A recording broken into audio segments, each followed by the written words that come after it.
10, 9, 8, 7, 6, 5, 4, 3, 2, 1.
Well, good morning, good afternoon, good evening, and good golly, Miss Molly.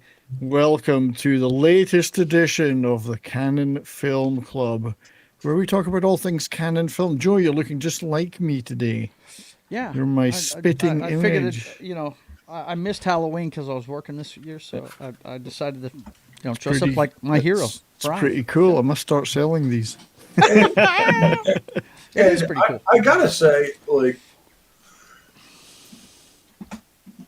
I'm a bigger dude, and I wouldn't want to fight Lou Ferrigno with anything short of an autocannon. Well, indeed. I wouldn't want to fight him. Full stop. It's like the man in his prime. The only guy I ever saw beat him was Arnold Schwarzenegger, and that was purely through psychological warfare. Psychological warfare. He did. Yes. Have you ever seen Pumping Iron, where he sits down at the table for breakfast the day of the competition with Lou and his parents?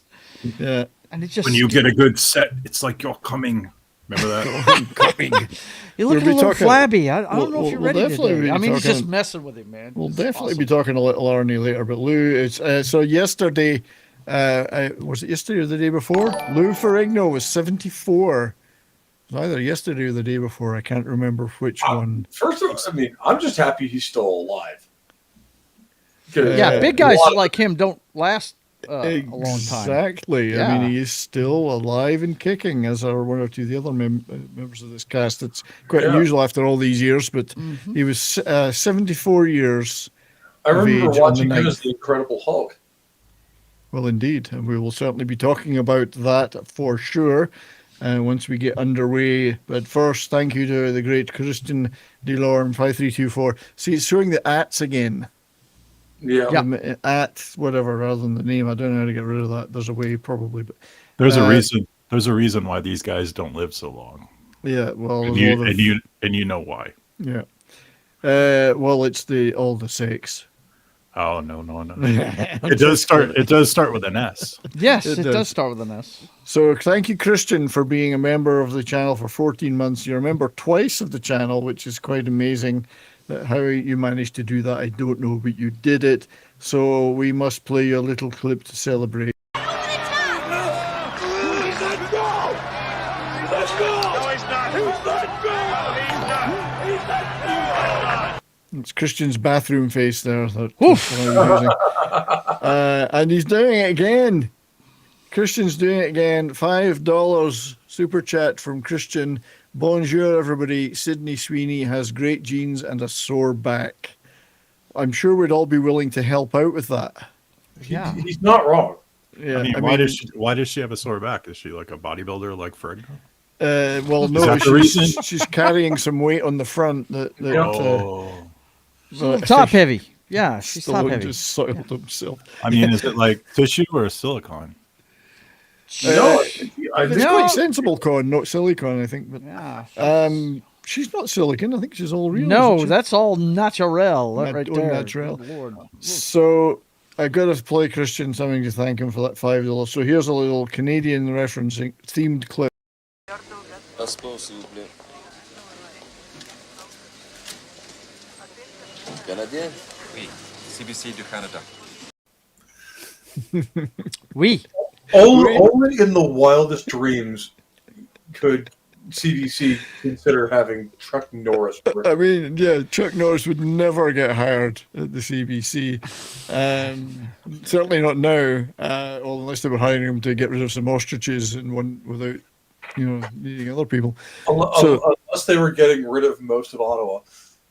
Indeed. So I do think, Soul Assassin says, I do like movies about Roman gladiators. Ooh. Ooh. That's a different movie entirely, though. Right? Here too. That was unnecessary. So happy birthday, Lou. It was on the 9th. And also, we should say, it's not really, well, it's his birthday if he was alive. It would be Richard Burton would be 100 today. Richard Burton, the great Richard Burton. Here he is in a clip from Night of the Iguana, starring the very lovely Sue Lyon. And he had to get full body wax for that movie. So that probably took a few years off his life. Right? Yep. I would imagine. Martha, how many times have I told you to stay away from that scotch? And I don't know if you know what I'm referring to. Wasn't that Night of the Iguana? Just to mention it, With right off Elizabeth. the bat, a happy 250th anniversary to my beloved United States Marine Corps. Indeed. Yes. Happy birthday to the Marine Corps. Happy birthday, Marines. 250 years. Some of the original Marines are still around after 250 Probably. years. It turns out after you drink enough, you just get pickled. You do. So, yeah, that is a momentous occasion. You can give your heart to Jesus, but your ass belongs to the Corps. I mean, you have no idea how correct that is until you serve. Yes, your ass belongs to everyone in the Corps. Isn't that right?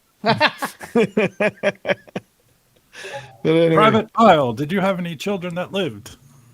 What's really funny is every time we go and get deployed, we come back with another terrifying nickname that the enemy gives us. Yeah. I really liked.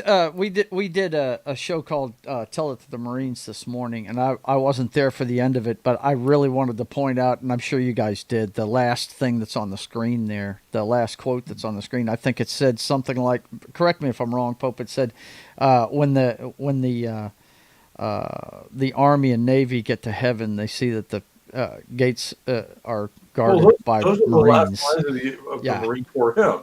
Yeah.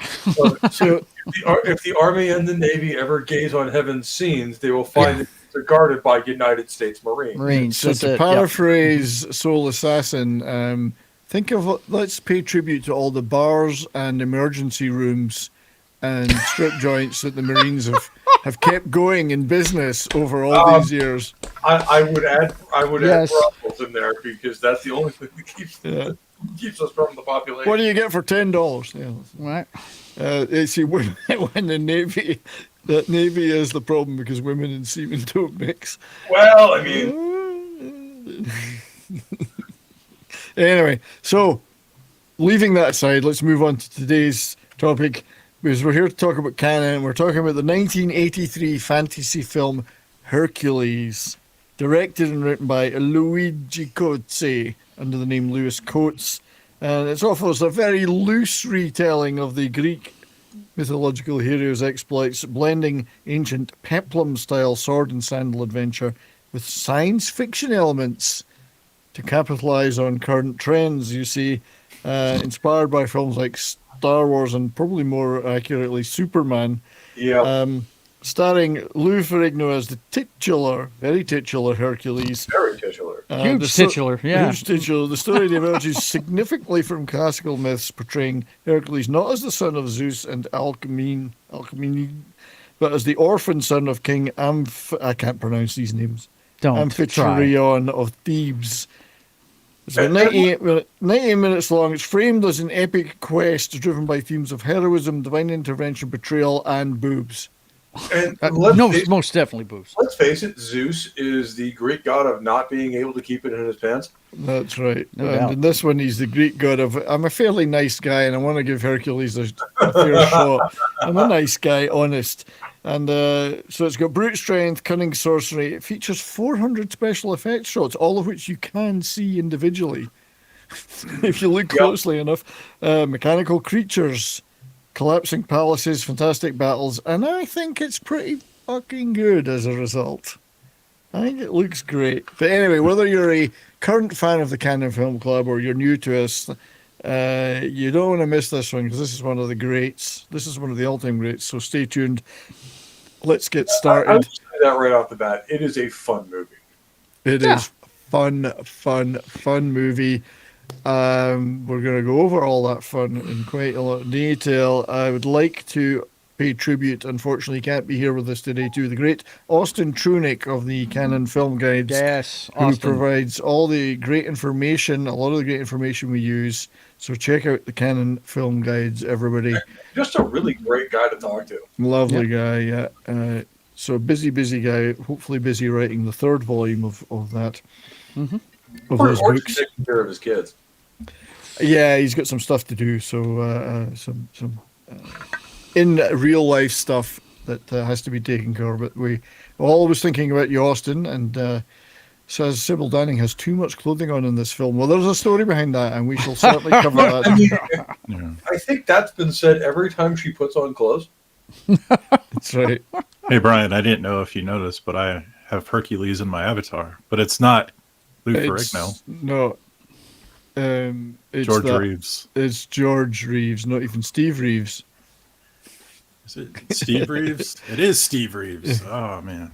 Sorry. I mean, it's Steve Reeves. We have got a clip of him too. So, volume 2. Showing when I grew up, if it's not Kevin Sorbo, it's crap. If it's not Kevin Sorbo, it's crap.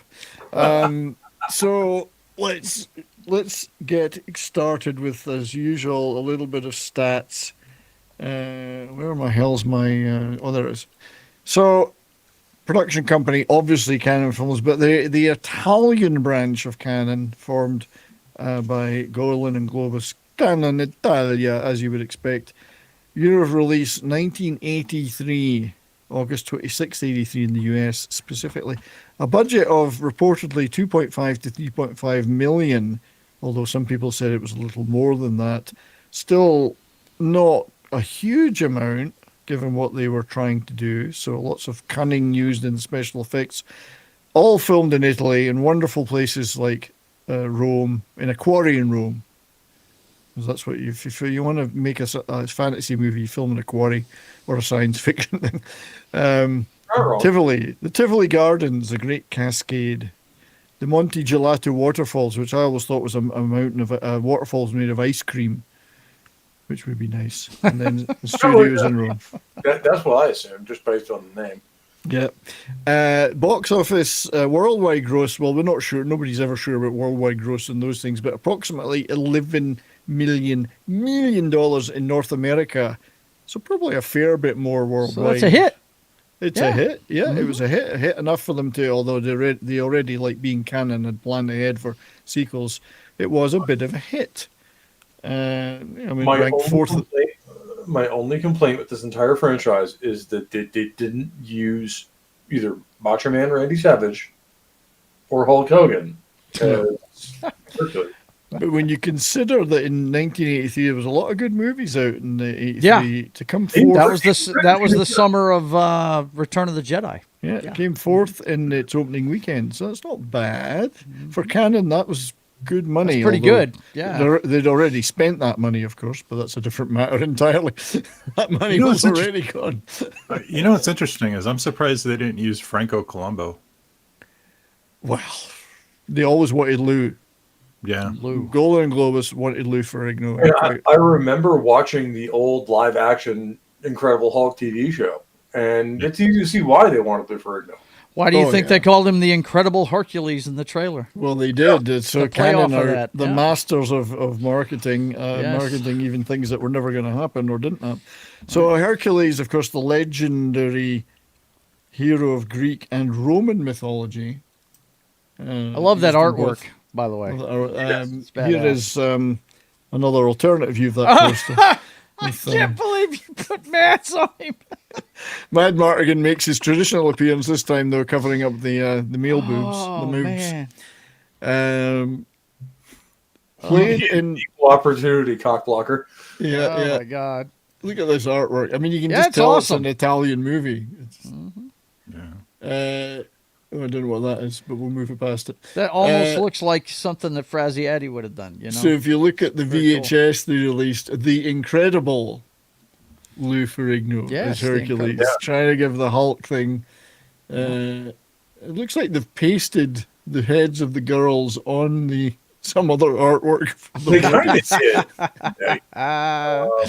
I wish I had that VHS though. I wish I had one. But I mean, let's face it, Lou Ferrigno is the Hulk, and he's also just a massive human being. He is. He's a unit, a big unit. Well, he got Almost into 7 feet bodybuilding tall, because he man. was bullied as a kid, and he made it his mission in life to become as big and strong as possible. And he succeeded, of course. Well, he got it was John because Montgomery, of his hearing impairment, you know. How That's big why. was he when he Yes. played the Incredible Hulk? 6'5", I think. Well, I think I've got the stats. We'll get to it when we get to his. Hey, Brian, Yeah. if you want a copy, you can get it for $250 on eBay. Wow. See if I can get it for $2 in some thrift store that nobody knows what it is. Wow, right. He was 6.5 feet tall, biceps 23-inch measurement, and a 270-pound frame. And he Jesus actually, Christ, that's yeah, it's insane, isn't it? And he actually bulked up even more for this movie. Yeah. like I'm somebody people look at as a big boy. I'm 6'2". Yeah, And in fighting weight, I was 215 pounds. yeah. 270, this guy. This man is 6 inches taller and 80 pounds heavier than me. So once again, this That was is fighting weight. this was their early thing, trying to again get the Hulk reference going, the Incredible Hercules. Yeah. So he's a big unit, absolutely a big unit. In real history, of course, this is what Hercules might have looked like if he'd existed. Yeah, if he was this a is real person. Service. Lou Ferrigno is. This is why weight classes exist. Yeah. No doubt. I just wonder what those he was trying. I'm in the same weight class he is. He was trying to, I don't stand a chance. he was trying to keep those dogs away from something there, and I don't know what it was. So Hercules has been in over. He's been in over 40 movies as a character. Studios love him because it's public domain. Well, yeah. You can make as many of these as you want. He's been played. Well, there he is, Steve Reeves, of course. He's been played by Arnie. In Hercules, Arnold Hercules Stang, in New York, Arnold yeah. Arnold Strong. Watching that with the dub is hilarious. It is. Oh well. Let's get to that then, because this is a great example of why sometimes they did dub these. Like it down there. Let me be the judge of that. I'm tired of the same old faces, the same old things. Like it down there. Let me be the judge of that. I am tired of the same old faces, the same old things. Now, which one of those was the dubbed one, though? I just want to get to the chopper. Get to the chopper. Get to the chopper. I don't have the clip where he says you're all sluts, unfortunately. I wish I had. Hey, I mean, let's lay off Arnie. The last time everyone bullied Austria like this, well, they reinvaded Europe. They did, that's true. Yeah, there's a lot of Austrian actors in this movie, actually. Strangely enough, for an Italian movie, it's full of Austrians. And why not? I mean, if you think about it, why not? I promised Anima I wouldn't make any Austrian jokes, but I fucking lied. Oh no, we'll get there. Also, obviously, somebody mentioned Kevin Sorbo. Yes. Yep. I remember that show when it was on. It was a good show, too. It wasn't bad, eh? It wasn't bad. I like Kevin Sorbo. But obviously, we had the Steve Reeves stuff that we mentioned earlier, too. So, and in fact, Dwayne The Rock Johnson had a bash at it. And like always, he didn't really do that well. Yeah. No. So, I mean, I remember seeing this movie, and it was actually decent. it was okay, yeah. I mean, It's not the greatest movie I've ever seen, but it was fun to watch. I wouldn't turn down those arms if I could attach them to my own body. Like me, I think me and my best friend went to see the movie, and we were just like, yeah, it's all right. Yeah, so going back as far as 1957, there's these peplum movies, the Italians. We've all seen loads of them over the years. A badly dubbed sword and sandal movies, peplum. I think after Conan they became more sword and sorcery. That was more in than just the sword and sandal stuff.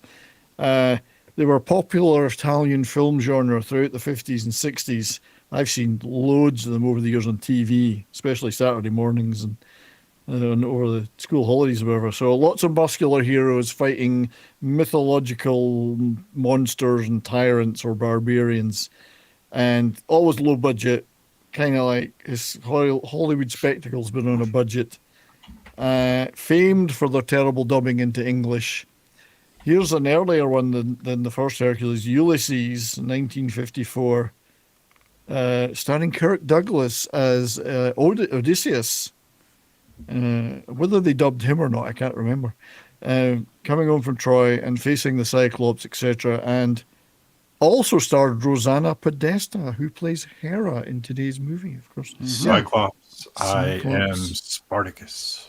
Yeah. So that was an early version. I mean, there's dozens of these movies. There's Steve Reeves as in Goliath and the Barbarians. Also, as one criticism I will give, we never got to see Lucy Lawless's Xena and Kevin Sorbo's Hercules on screen together.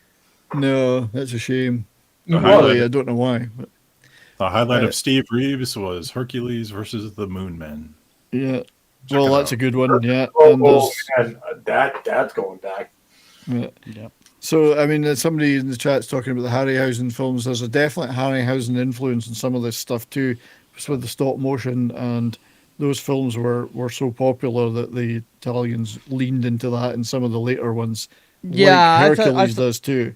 But when I first watched this, I thought, this is the fever dream of Krull and the Harry Hamlin movie. What's it called? Clash of the Titans. Yeah, Clash of the Titans. That's what I thought of immediately. We're going to come to for sure. Yep. And there's the Gordon Scott in Gladiator of Rome.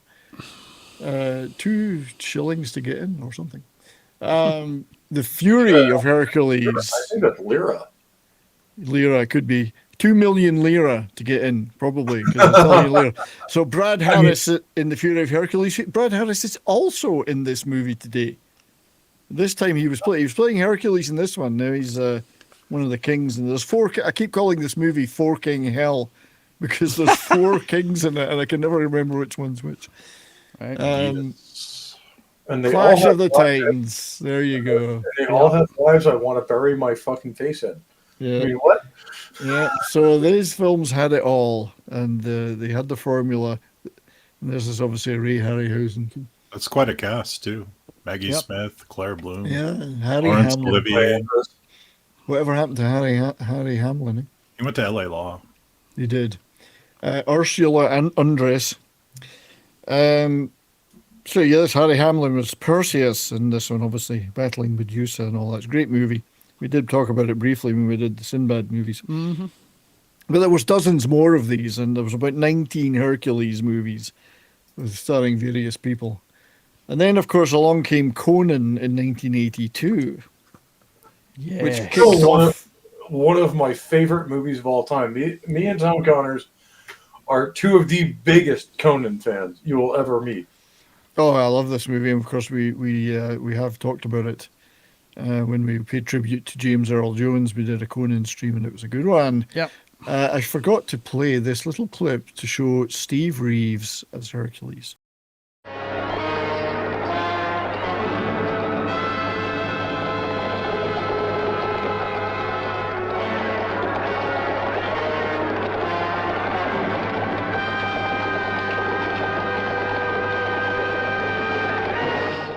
I'm pretty sure you see the same horses going up that stairwell 3 times. But that's Right.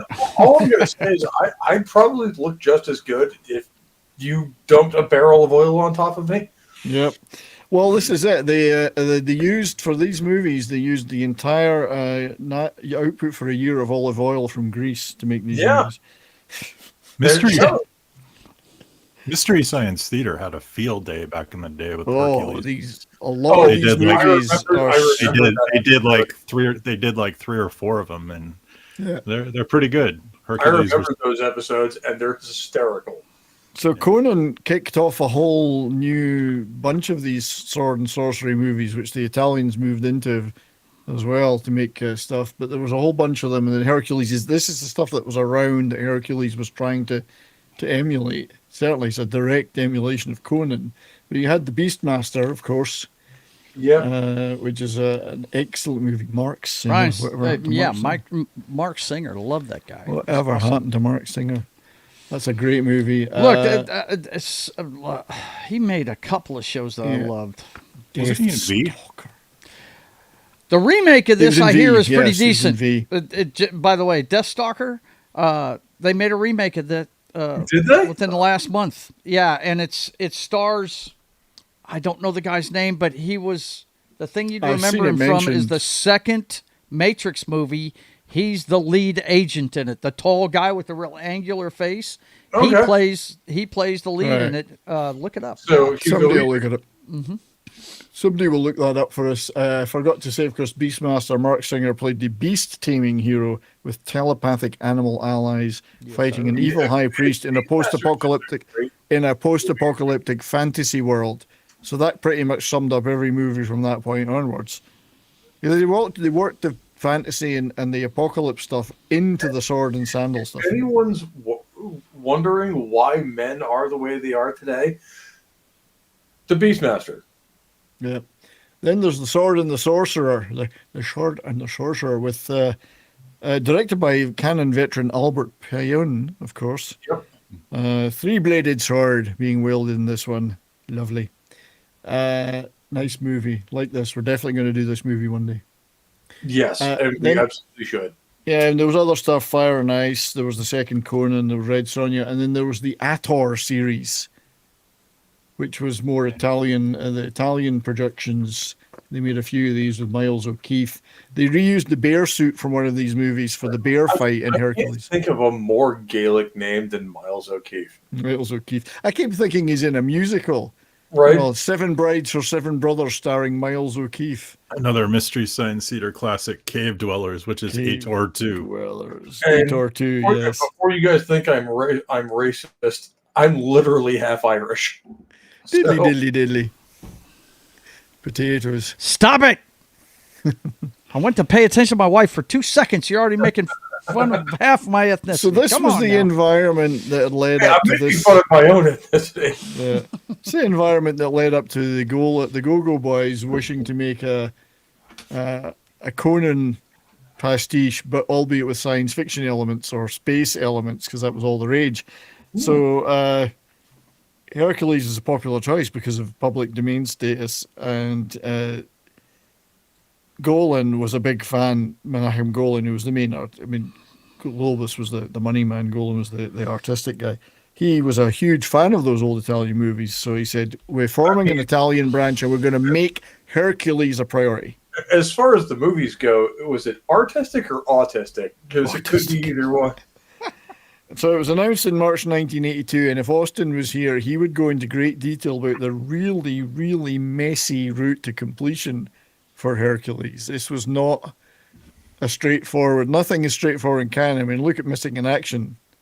The movies were filmed in different order, and they changed titles backwards and used one script title for this and whatever. Well, that answers my question. I was on my show yesterday. I was wondering if Superman 4 was a canon film. And it was a canon film, yes. So Hercules was announced in March 1982. A director was hired called Bruno Mattei, and 2 movies were to be shot back to back. There was going to be Hercules and the 7 Magnificent Gladiators, and Hercules. And we're going to talk a little bit about what happened to Lou Ferrigno later, and much of the same cast were going to be in both. So, first of all, things went sideways quickly. They started filming Hercules and Seven Magnificent Gladiators. Ferrigno and Sybil Danning hated each other's guts. Which is weird because Lou Ferrigno is a really nice guy. She couldn't stand him, and he couldn't stand her, and that's very tricky when you're filming a movie together. Well, that's the worst part. Is I've met Lou Ferrigno, and he's just a sweetheart of a human. He sure seems like a sweetheart. Seems man. like it, but anyway, Cannon saw. He's just a nice guy. Cannon saw the footage of Gladiators that had been filmed at a certain point and said, "This is terrible." Even Cannon said, "This is terrible." So they fired Mattei. If Canon Films tells you your movie is terrible, I'll believe them. Yeah, so it was a complete mess. As much as we love Canon, they have produced some absolute schlock. So they fired the director, and they hired this guy, Luigi Cozzi. Lewis Coates, as he's credited in many movies, because they always adopted an English pseudonym. And they said, we want you to come in and rescue Gladiators and then start filming Hercules. They said, but let's move on to Hercules because Gladiators is a real mess. We'll come back to that. So they dropped the Hercules part of Gladiators. Eventually did make it without the name Hercules, and Ferrigno plays a different character. So he came in and he said, I want Hercules to be more of a science fiction movie than Sword and Sandals. Think Superman. And indeed, it feels a bit like that for Superman. So this is where the idea for American Gladiators came from. Yeah. So Hercules ended up coming out first, and this guy had a really fascinating career. Well, you can see some of his movies in the background. Star Crash is one of his movies, which is another Mystery Science Theater movie. He did a lot of work with Dario Argento back in the day as a writer before he became a director, and I loved Dario Argento stuff. I mean, I saw this long ago. He makes some really great horror movies, usually with there's Bud Spencer in this one that was in various spaghetti westerns, and it's scored by Ennio Morricone. So these are good. He was a good director. He made some trash too, but he also made this. And I wish Mark D. the Sea was here because being mentioned in the same sentence as Ennio Morricone, the guy who did the soundtrack to exactly Bad and the Ugly. You're winning. And that's not the last time we're going to mention Ennio Morricone today. But so Coates also directed this 1977 Godzilla, which I believe is one of the worst movies ever made. It's basically just footage taken from another Godzilla movie, spliced together with footage taken from various war movies, and it's complete and utter trash. It's apparently utter garbage, but I love watching it. It's hilarious. Yeah, he even uses Hiroshima nuclear explosion footage and everything. Like you say, it's so bad it's funny. Brian, they used the 1950s Japanese initial Godzilla from this film. They just ripped it off. Yeah, they just reworked it. But then some people said that movie had ripped off some other footage from stuff, so I guess it's what goes around. But anyway, that was made in 77, and then in 78 he made Star Crash. I remember Star Crash. Yeah. That girl was hot. Which we are definitely going to talk about on this show. That's Carolyn Monroe. Come on. Yeah, so Star Crash actually became a bit of a hit. Yes. It was a ripoff, obviously Star Wars ripoff, but it was so bad at the time that American International, who'd paid for it, declined to release it. They declined to release their own movie. And this is Roger Corman's company, so you know how bad it had to be. That's a sign of just how embarrassed they were. Yeah. No, we're not releasing it. Why? You own it. Some other company took it and released it, but it became a reasonable hit. Marjoe Gortner was the star. Remember we did Earthquake? He played the Jody in Earthquake, one of the, I don't know what he was, the son of the Charlton Heston's lover. Yeah. Caroline Munro, of course, was in it, which makes a lot of difference. Come on. Star Rash, as Soul Assassin calls it. Star Rash. Star Rash. That's it. We're definitely doing this movie one day. It's on the list. Please do. God bless women before plastic surgery. I mean, Oh, what? God, yeah. Caroline Munro. She's a beauty. So anyway, that was Luigi Cozzi, who was brought on board to do this and to save the Gladiators movie. But let's move on to the cast. Obviously, we have Lou Ferrigno, Hercules, the indomitable protagonist, a towering warrior with godlike strength, and he embarks on his labours and battles to protect the innocent and win the heart of his love and her other body parts too, hopefully. Yeah. What's funny to me is that, having been on an actual campaign, people think that being jacked like this will actually have an effect, and it doesn't. No. This shit goes away in like 2 seconds. Sometimes it's hard to maintain, and it doesn't serve any not only useful that, purpose. Once you actually get deployed, your musculature goes away. What you need more is stamina than muscle. But. Yeah, because we were building like that, but we were also literally eating 8,000 calories a day. Yeah. And we were also burning through all of that. Lean and mean is better. Yeah. Dude, Brosef 420 is over on Rumble, sir. Oh, good to see you there, mate. Yeah, hang on. Dude, Bros. Yeah, I see you. Got you on over here. I can see you right over here chatting. Good to see you there, mate. Thanks for being there on Rumble. And we are on Twitter too. I'm watching all three.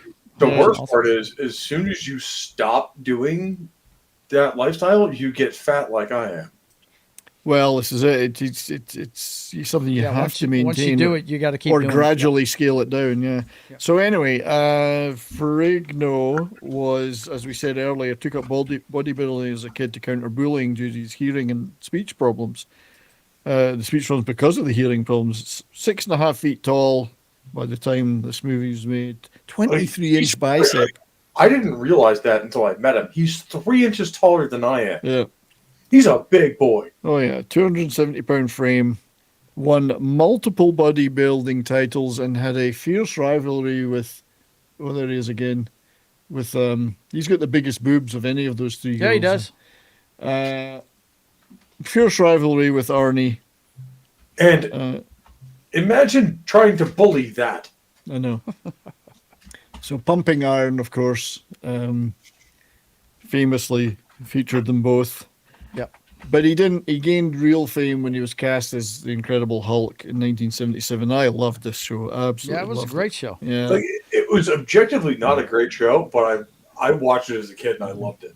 Yeah, I was 13 or something when it was on. I loved it. I saw it in reruns in the 90s. Yeah. And oh my God, what a great show. Oh, We tuned in every week. My brother was the biggest Hulk fan on the planet. Yeah, and the man with the greatest trousers ever made in history. Right? They never split. Never. The only superhero I've liked more than Lou Ferrigno's Hulk is Iron Man. Yes. So anyway, despite, as we'll talk about briefly before we move on to movie stills, despite Cannon ripping him off Something Rotten, or misleading him, let's put it that way, he did go on to make another movie for them years later, Sinbad of the Seven Seas. Right. I forgot about those. Directed by the same guy. And this is an interesting, because Cannon was on its last legs by this time, but he did come back for that, even though they treated him quite badly over these two movies at this time. But so he has other Canon stuff going on. He actually looks a bit leaner there. He doesn't look quite as jacked. Yeah. He might only be 250 pounds there. That's right. Yeah, still 6'5". So his co-star, his not beloved co-star, Sybil Danning. I have no idea why people liked her. None whatsoever. No, Couldn't tell you. Have no clue, right? I might have a couple ideas. She plays Princess Ariadne. Well, it's really weird because Ariadne, her character is called Ariadne in the credits, but everyone in the movie calls her Ariane. Yeah. And the character should really be No, she's credited as Adriana. I've got to get this right. They call her Ariana, but she should be Ariadne. So which name? Who knows? Well, This is it another. helps Greeks pronounce things, and these sometimes don't get pronounced in Yeah. Greek. So she's a six. Well, exactly. They don't. The dubbing didn't help, I think, because they just changed everything. So Princess, if you watch the subtitles, they don't. The subtitles bear no relation to what the dubbing was saying. It's unfortunate because the West never ignores the D's. Indeed.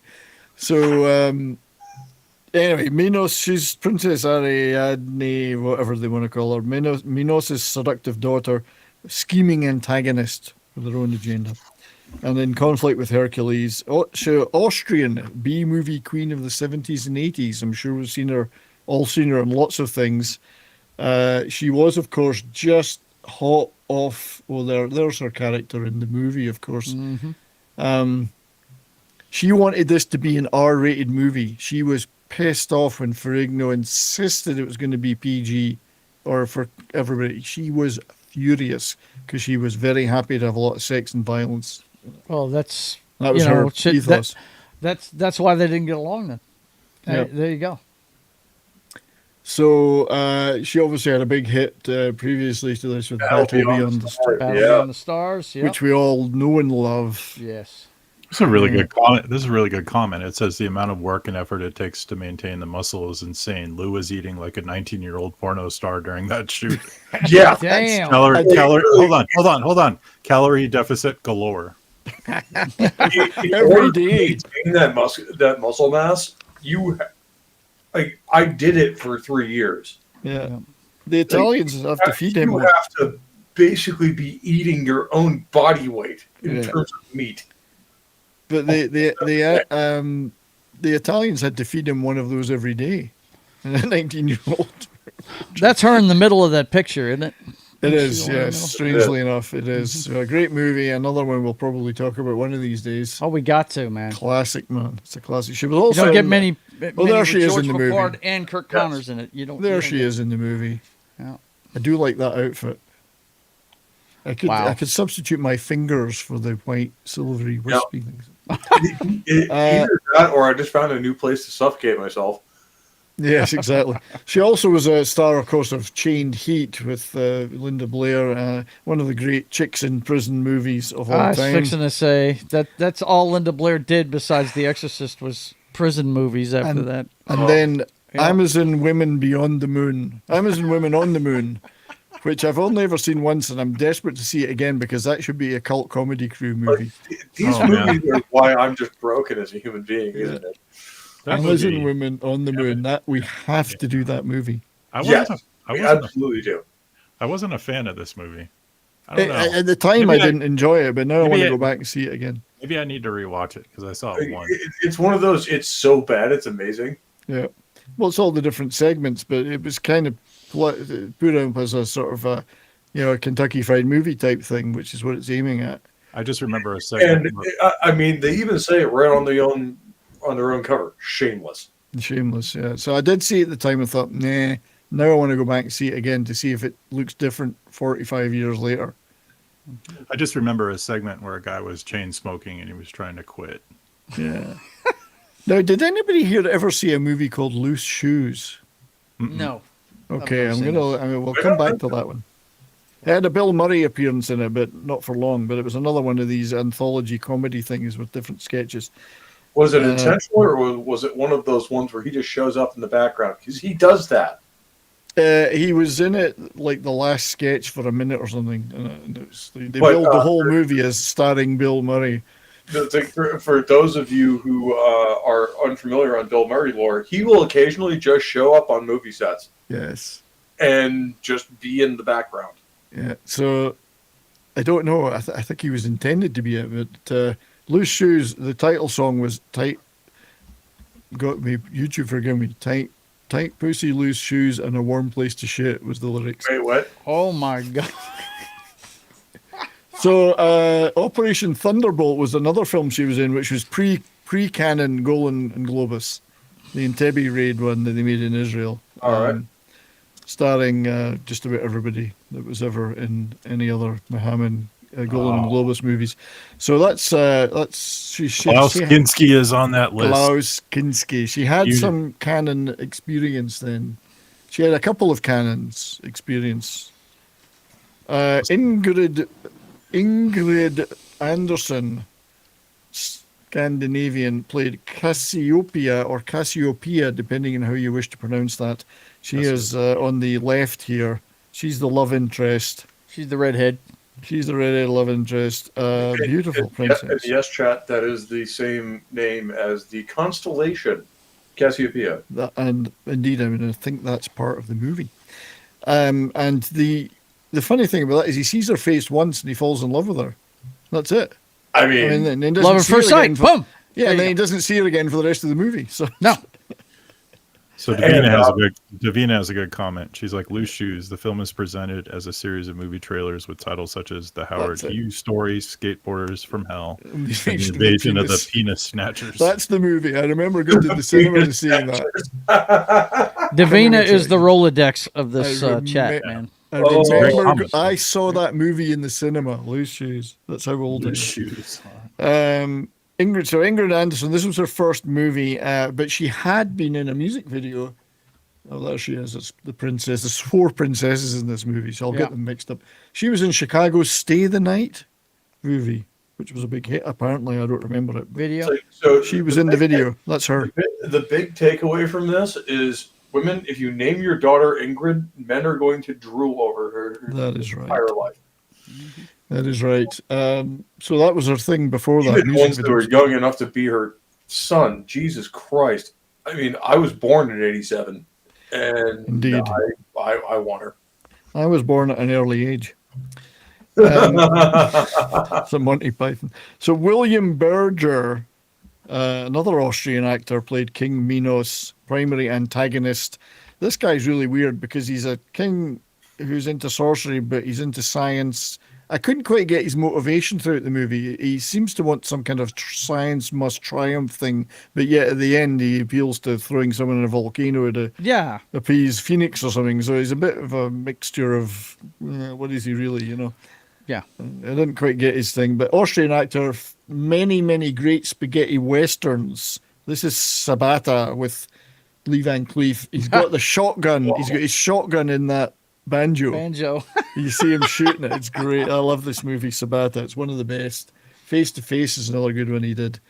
William Berger. He's got the blue eyes, which is always great in a spaghetti western.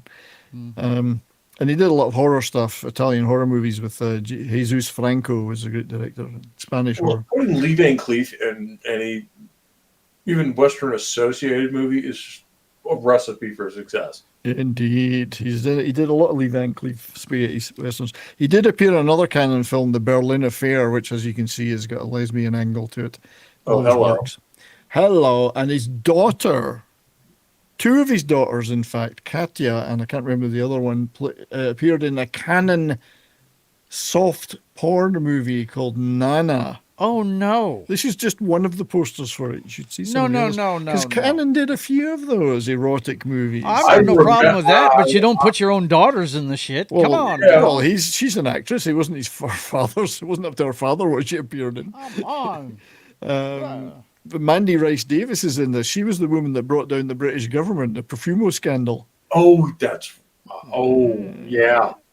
And again, I might be the only history nerd who knows that. Who knows what I'm talking about, yeah. So, Ennio Morricone did the music for that one. So Nana, check it out. Let's review Nana. Morricone again. Yeah. So, look at those eyes. This is now... Circe. We're on to Circe. Circe. Yes. Where's Siri? Where's Circe? No. Mirella D'Angelo. So Circe, the enchantress and sorceress who uses spells and a very form-fitting outfit to manipulate events. Although she has a bit of a bulge here, which I'm slightly suspicious about. Isn't it? I'm a bit suspicious about that bulge. Oh, just, madam, well, I have to check you for an Adam's apple. Because there is a transgender actor or actress in this, but it's not her. Anyway, she was, as the aforementioned Caligula, she was in. This is one of the clothed photos of her in Caligula. There's a few unclothed ones on the internet. But she made a lot of Italian movies over the years, particularly some horror stuff, and she's in one of my favorite Italian horror movies, Tenebrae, Dario Argento movie. Brilliant movie. You're telling me there are pictures of naked women on the internet? Yes, there's naked women. There's naked women in this one, and it's a horror movie. So she's in Tenebrae, and she's the star of Tenebrae. Brilliant. If you've never seen any of these Dario Argento, Suspiria, Tenebrae, some of these horror movies from the 70s and 80s are great. Brilliant movies. Suspiria is great, yeah. So is this she's a pretty damn cute actress, I have to say. So this is the Rosanna Podesta, and it would be a Podesta, of course, plays Hera, the goddess queen who harbors enmity towards Hercules. And she wants to unleash her monsters against him. Italian actress, veterans of dozens of movies, coming to the end of her career. And her best known work was as Helen in Helen of Troy. Wow. My God. I'd either be married or dead by the end of our association. Yeah. So she played Helen in Helen of Troy. That was her first movie back in 1956. That was it was a Western production directed by Robert Wise, but had a lot of Italian actors in it too. So she's got the titular role in that one, the double titular role. Double titular. Yeah. Yes. So she was nearing the end of her career by this time. And then you've got the actors playing Zeus, Claudio Casanelli.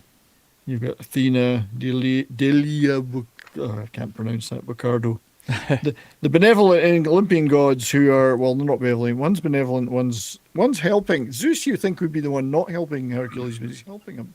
And well, I mean, Zeus is famous for two things: intervening in his child's lives, and also not being able to keep it in his pants for more than 5 seconds. Indeed. Well, he keeps it in his pants here, but for some bizarre reason, they're both living on the moon with Athena.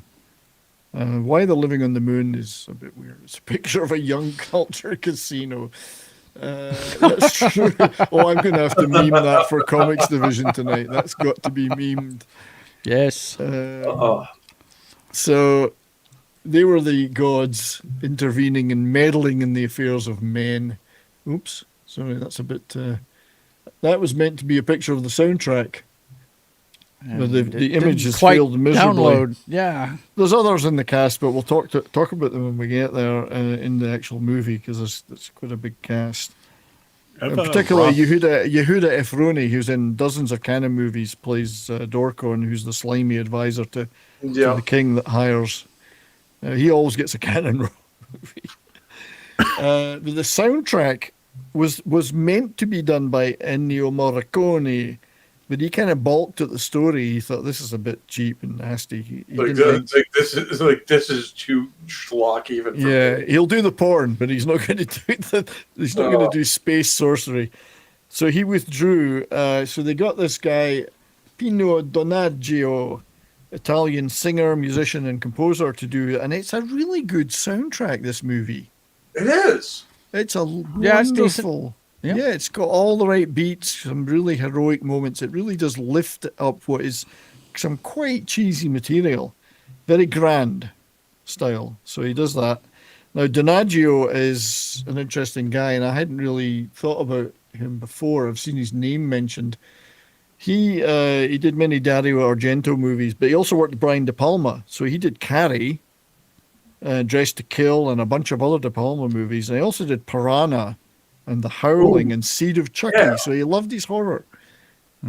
So if you've ever seen Carrie, which is one of my favorite horror movies of all time, he did the soundtrack. Carrie's fucking brilliant. Great movie. Brilliant movie. But he also, this is just a musical diversion. I'm a big 60s music guys, you know. Fun trivia. He sold 80 million copies worldwide of his 1965 hit Io Che Non Vivo, as we can see on the sleeve here. 80 million copies. And I knew it. I knew it from the Well, it's not bad. If I'm translating that correctly, that's not a great thing to have. But I know it from the English cover. You Don't Have to Say You Love Me. Dusty Springfield and Elvis Presley and others covered. That's very different from what. Indeed. I was. So you don't have to be alive. Like, wait, indeed. No. So You Don't Have to Say You Love Me is the preferred version. I really liked Dusty Springfield's team up with Pet Shop Boys. What have I done to deserve this? That was a good one. I don't know if you know that song. I do. I know it very well. I'm a big Dusty. What have I done to deserve this? What have I done? What have I done? What have I done? I do like Dusty Springfield, particularly 60s and early 70s stuff. Son of a Preacher Man. Although I guess that could be the start of another comedy channel of basically Americans badly translate English language or European languages. Well, some of the titles just you don't have to be alive. Wait, what? You don't have to be alive, yeah. But you can still love me. But I love this song. This is one of my favorite 60s songs of all time. I just love it. It's so. There's a comment. She's a gay icon. I think she is a gay icon. That's why I love it. Yeah. Don't you get it? No. Pet Shop Boys, eh? Pet Shop Boys. So anyway, that was the composer. So I wanted to talk a little bit about the sequel. Just a little before we move on to the movie stills. Oh, that's it. Bring up a movie we haven't watched. The Adventures of Hercules 2. So this is the story. And again, Austin would be able to tell it better than me. So Cannon persuaded Lou to come back for 2 weeks of reshoots with Cozy to do to finish the 7 Magnificent Gladiators, no longer a Hercules movie. Right. So they gave him a low fee for 2 weeks of work to do reshoots to finish that movie. Cannon said, look, can you do something with this pile of crap and we'll get it out there? So they then, without telling Ferrigno, extended the 2 weeks to 4 weeks, again for a low fee, and said they didn't tell him that they were going to use that extra 2 weeks to film Hercules 2 footage. Again, a low fee as opposed to paying him to make another movie. So they did 2 weeks of shoots, which became Hercules 2. So the director again cobbled together a Frankenstein monster of like he's not even in the movie for like the first 20 minutes. By the way, Chad, like just because we are doing and document a lot of Cannon's history and love a lot of their movies does not mean Cannon is not a scummy company. Oh god, yeah. So they basically conned Lou. Moments. They basically conned Lou to do 2 weeks of shoots and turned whatever came out of that into Hercules 2, along with about 15 minutes of footage from the first movie, a whole bunch of other shit that wasn't connected. And it's a real Frankenstein fever acid dream, it's been described as, of a movie. I've only ever seen it once and I thought, what the hell was that? He's not even in half the movie. So that was what happened to the sequel, and they always wanted a sequel. They just decided to do it as cheaply as possible. And Lou didn't have a clue till later that they had ripped him off. So anyway, there it was. Let's get some stills up and we can just chat about whatever we want then, as this wonderful movie will unfold. Will it really? Something will fold. Hercules is, what I've basically been saying about Cannon Films from the beginning of just mindless 80s. It's hustle. It's fucking awesome. The Soul Assassin says you've got to respect the Cannon hustle. They were like 8 movies ahead. Yep. Yeah. Yeah, I mean, we're going to get Lou in Rome to film 2 weeks for Gladiators. Why don't we just tack 2 weeks on and not tell him, and we'll make another Hercules movie and then go ahead and make the rest of it separately? But even without the shady business practices, I mean, this is the era when they were doing shit like Missing in Action. Yeah. Like, you can't argue with their success. Yeah, we've got this script lying around with a certain name, and we'll make it a prequel instead of a sequel, and we'll change the name, and we'll use the first script from the first movie that we didn't end up making. And well, I mean, when you look at it, Missing in Action 2 is actually filmed first. It is. But it was from. I mean, that was we did it at the time when we talked about those movies. But the script that was called Missing in Action bears no relation to the movie called Missing in Action. But that got used that was filmed before Missing in Action 2. Yeah, that was the first one they actually put on camera. I think I did a circular meme where it just went round in a circle. Name of this, filmed that. Name this, filmed. Yeah, they wound up paying him a bit later. And when you have a talent like Chuck Norris, that he can sell a movie on his own merits. Well, indeed, they knew they had to treat Chuck better in the end because he was going to make a lot of stuff for them, and he made money. But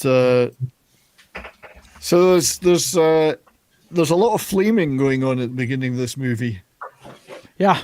With these flaming jars. I mean, it's not Pandora's box, it's Pandora's jar at the beginning. She opens her jar. Yeah. It's a jar, not a door. Don't be confused. That's where we're going with this. I figured we were going to get canceled right now. So they open with some flamers. Some flaming. There's a lot of flaming going on, and it creates it creates the planets and the constellations, and there it is. And they tried to work the space angle into it already. Mm-hmm.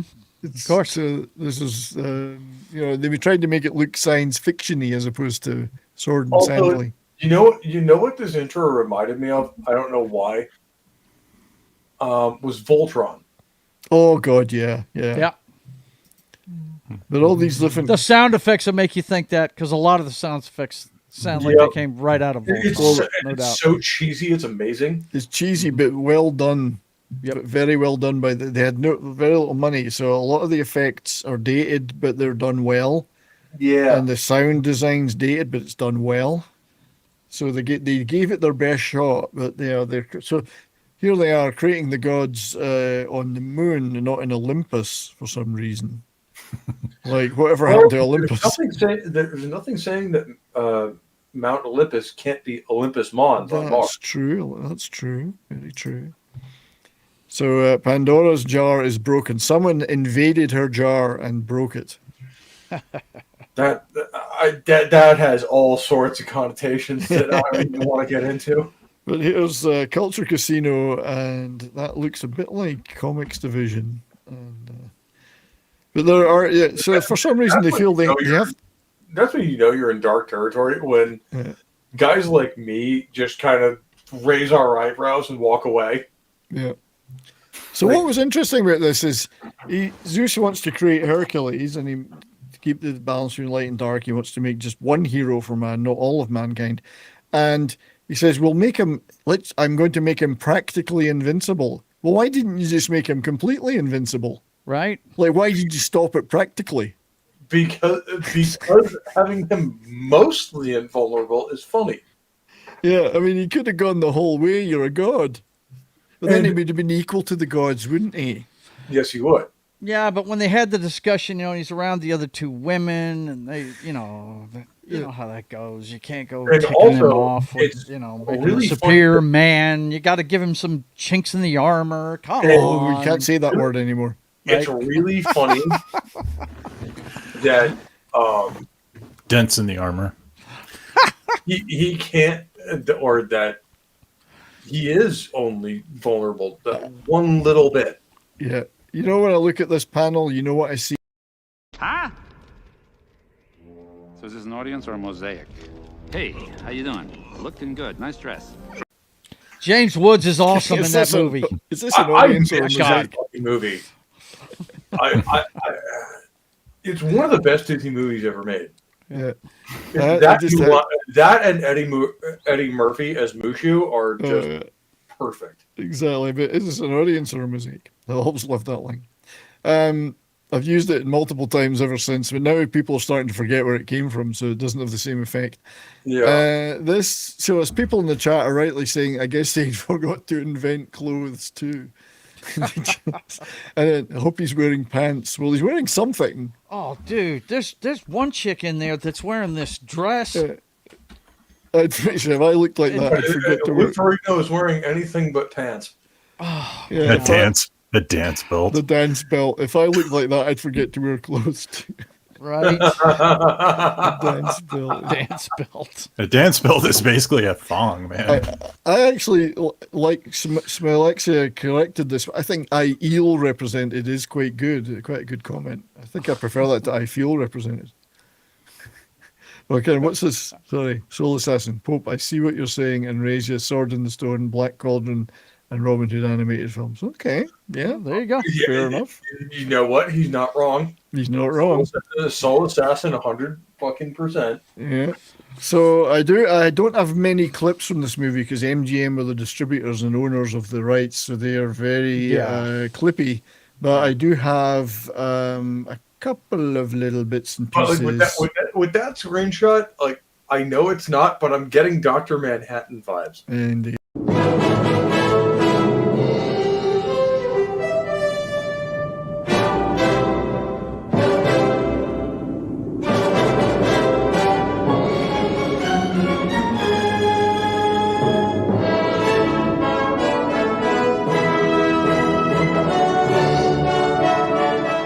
I'm getting Ken doll vibes. Yeah, I was. You know, I'm sitting there watching that, going, Or "Wow, Stretch." What was that? Stretch please Armstrong. put the damn credits up there." I'm getting Stretch Armstrong vibes here. Yeah, Stretch Armstrong. Did you ever bust one of those open by accident? My son put a pin in his one, and I was so angry at him. It was just goo. It ruined it. Yeah, just goo. I guarantee you, before that shot, he took about probably that film shot, he took about 6 or 7 shots of alcohol. Because it dehydrates you and it shows your muscles more. It's an old bodybuilder trick. So what I was wondering is, why are Zeus in here? And also, it reduces your amount of shame that you're willing to put up with. So what I was wondering, why Zeus and Hera are having so much of this shit going on with humankind. Are they having some kind of marital difficulties, or like they're taking it out on the humans? Well, this whole thing reminds me of the Harry Hamlin movie. You know, it's just like it. I mean, you know, they're like when he scoops him up in the boat, takes him out of the water, and she's like, "Put him back." And, you know, I mean, like, this is all a subtext for some other problems they're having. And I think the fact she should have said, "Look, you've created a 6'5" naked man. Is this what's in your dreams?" You know, right? The Olympic gods were notorious for their infighting. Oh yeah. If you studied like Greek mythology, like Zeus and Hera, it had, you know. I don't know why I have a mental block on that Harry Hamlin movie in the name of it. Clash of the Titans. Yeah, I used to call it. I don't know why that. I just can't remember. I used to call it Clash of the Titians, but right. That's well, you had the Titans and the Olympians. And indeed. And this guy just walks up and takes this thing. There is no. I mean, there's. It's just but there's a couple of guards, but. I mean, so you notice what they did, though. So they did, rather than creating Hercules and just sending him down to Earth, they put him in the body of the kid of the king of Thebes or whatever. The king of Thebes. Yeah. So that's I think that's slightly different from the real. Didn't Zeus actually give it to some woman? Hercules was actually his son. Seed. Yeah. Oh no! I mean, don't be afraid of that word, seed. Canonically, Hercules is the son of Zeus. Yeah, but this time it was removed a bit from he didn't actually go down and do the porking himself. That, I think, is a little bit retconned. If you read the old myths, Zeus was notorious for having bastard sons. But that's what I'm saying. They retconned it so that Zeus didn't go down there and have his way with her because it's a PG movie. Right. I think it's the dress that Sybil Danny's got on. It's just, you know, you can see her legs, and then she's got this strip of cloth. I don't know how to say this without sounding really bad, but it looks like she didn't groom herself for 10 years. You know, it just went all the way to the floor. It's a little bit bushy bun hairdo. Bushy man. I was like, dude, who designed these dresses? Good Lord. And that's one of those, I don't care, and I don't care that she's old enough to be my mother. Yeah. Thebes is yours now, and somebody get this bloody laundry done. This bed's a real mess.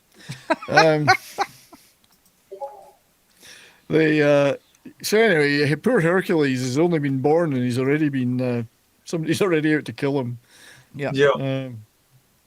By the way, in real life, this was one of the motivations for Alexander. Yes, that's right. Yeah, Like the gay porn film. The gay porn. Man. Oh man, I tried to watch Alexander once, and my wife and I walked out of the theater. We were like, "That's like a gay porno, man."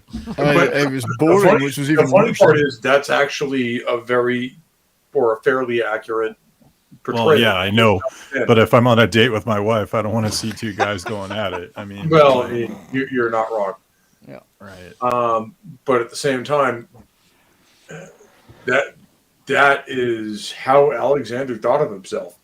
Great soundtrack. This toddler was a really good actor, by the way. Yeah, great soundtrack by Vangelis, but a shit film. But anyways, we're getting a bit of a Moses allegory here. Yeah, we are. Yeah, well, this borrows from a lot of shit, man. Yeah, same thing with Clash of the.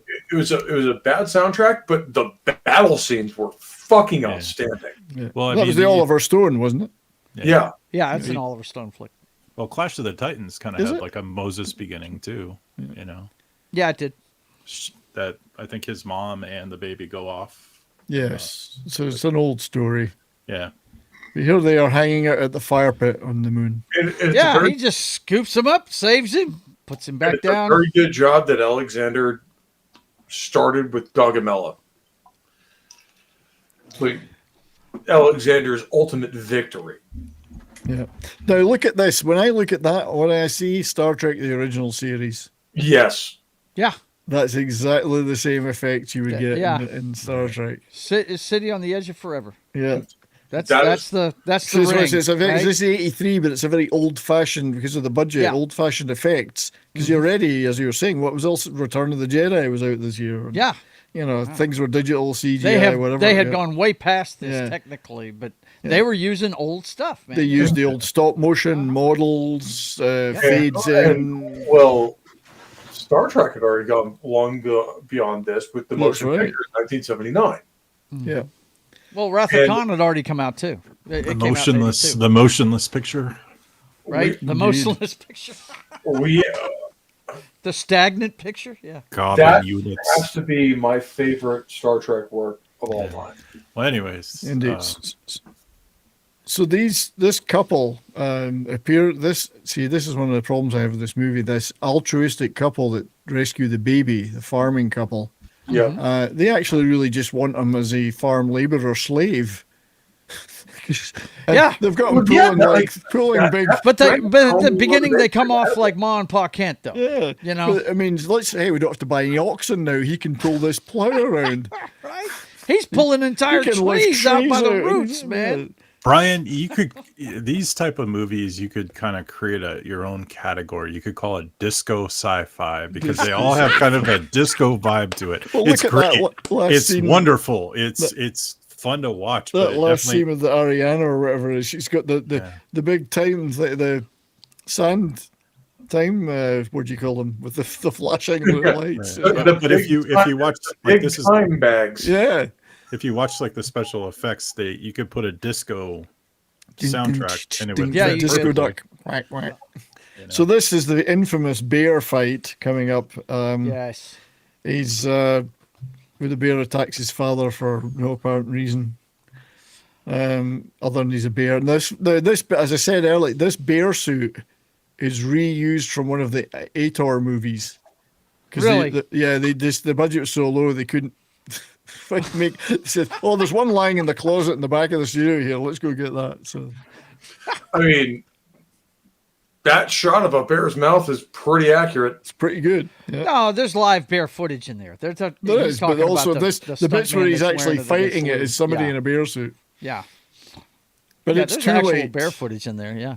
It's too late because father has the bear necessities. I wish you had some of the him yelling "father" was just some of the worst dubbing.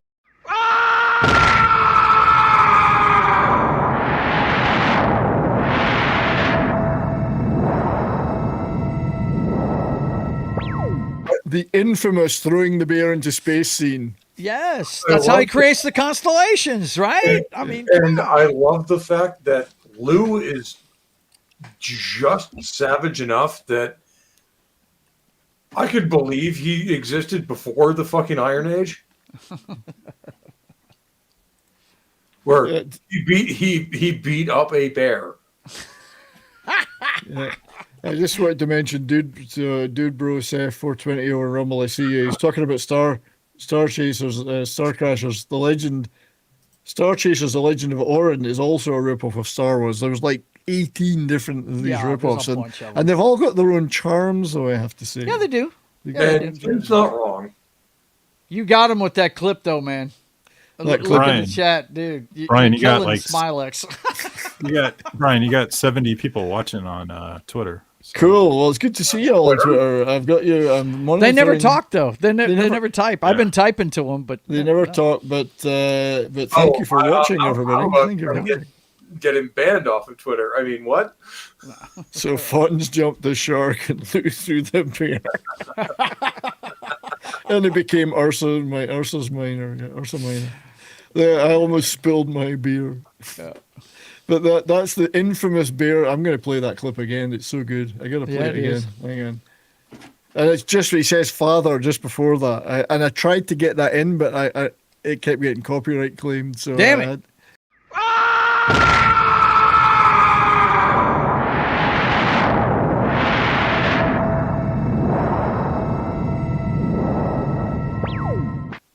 Well, I mean, we know how sensitive an issue it is because none of the YouTube moderators have a dad.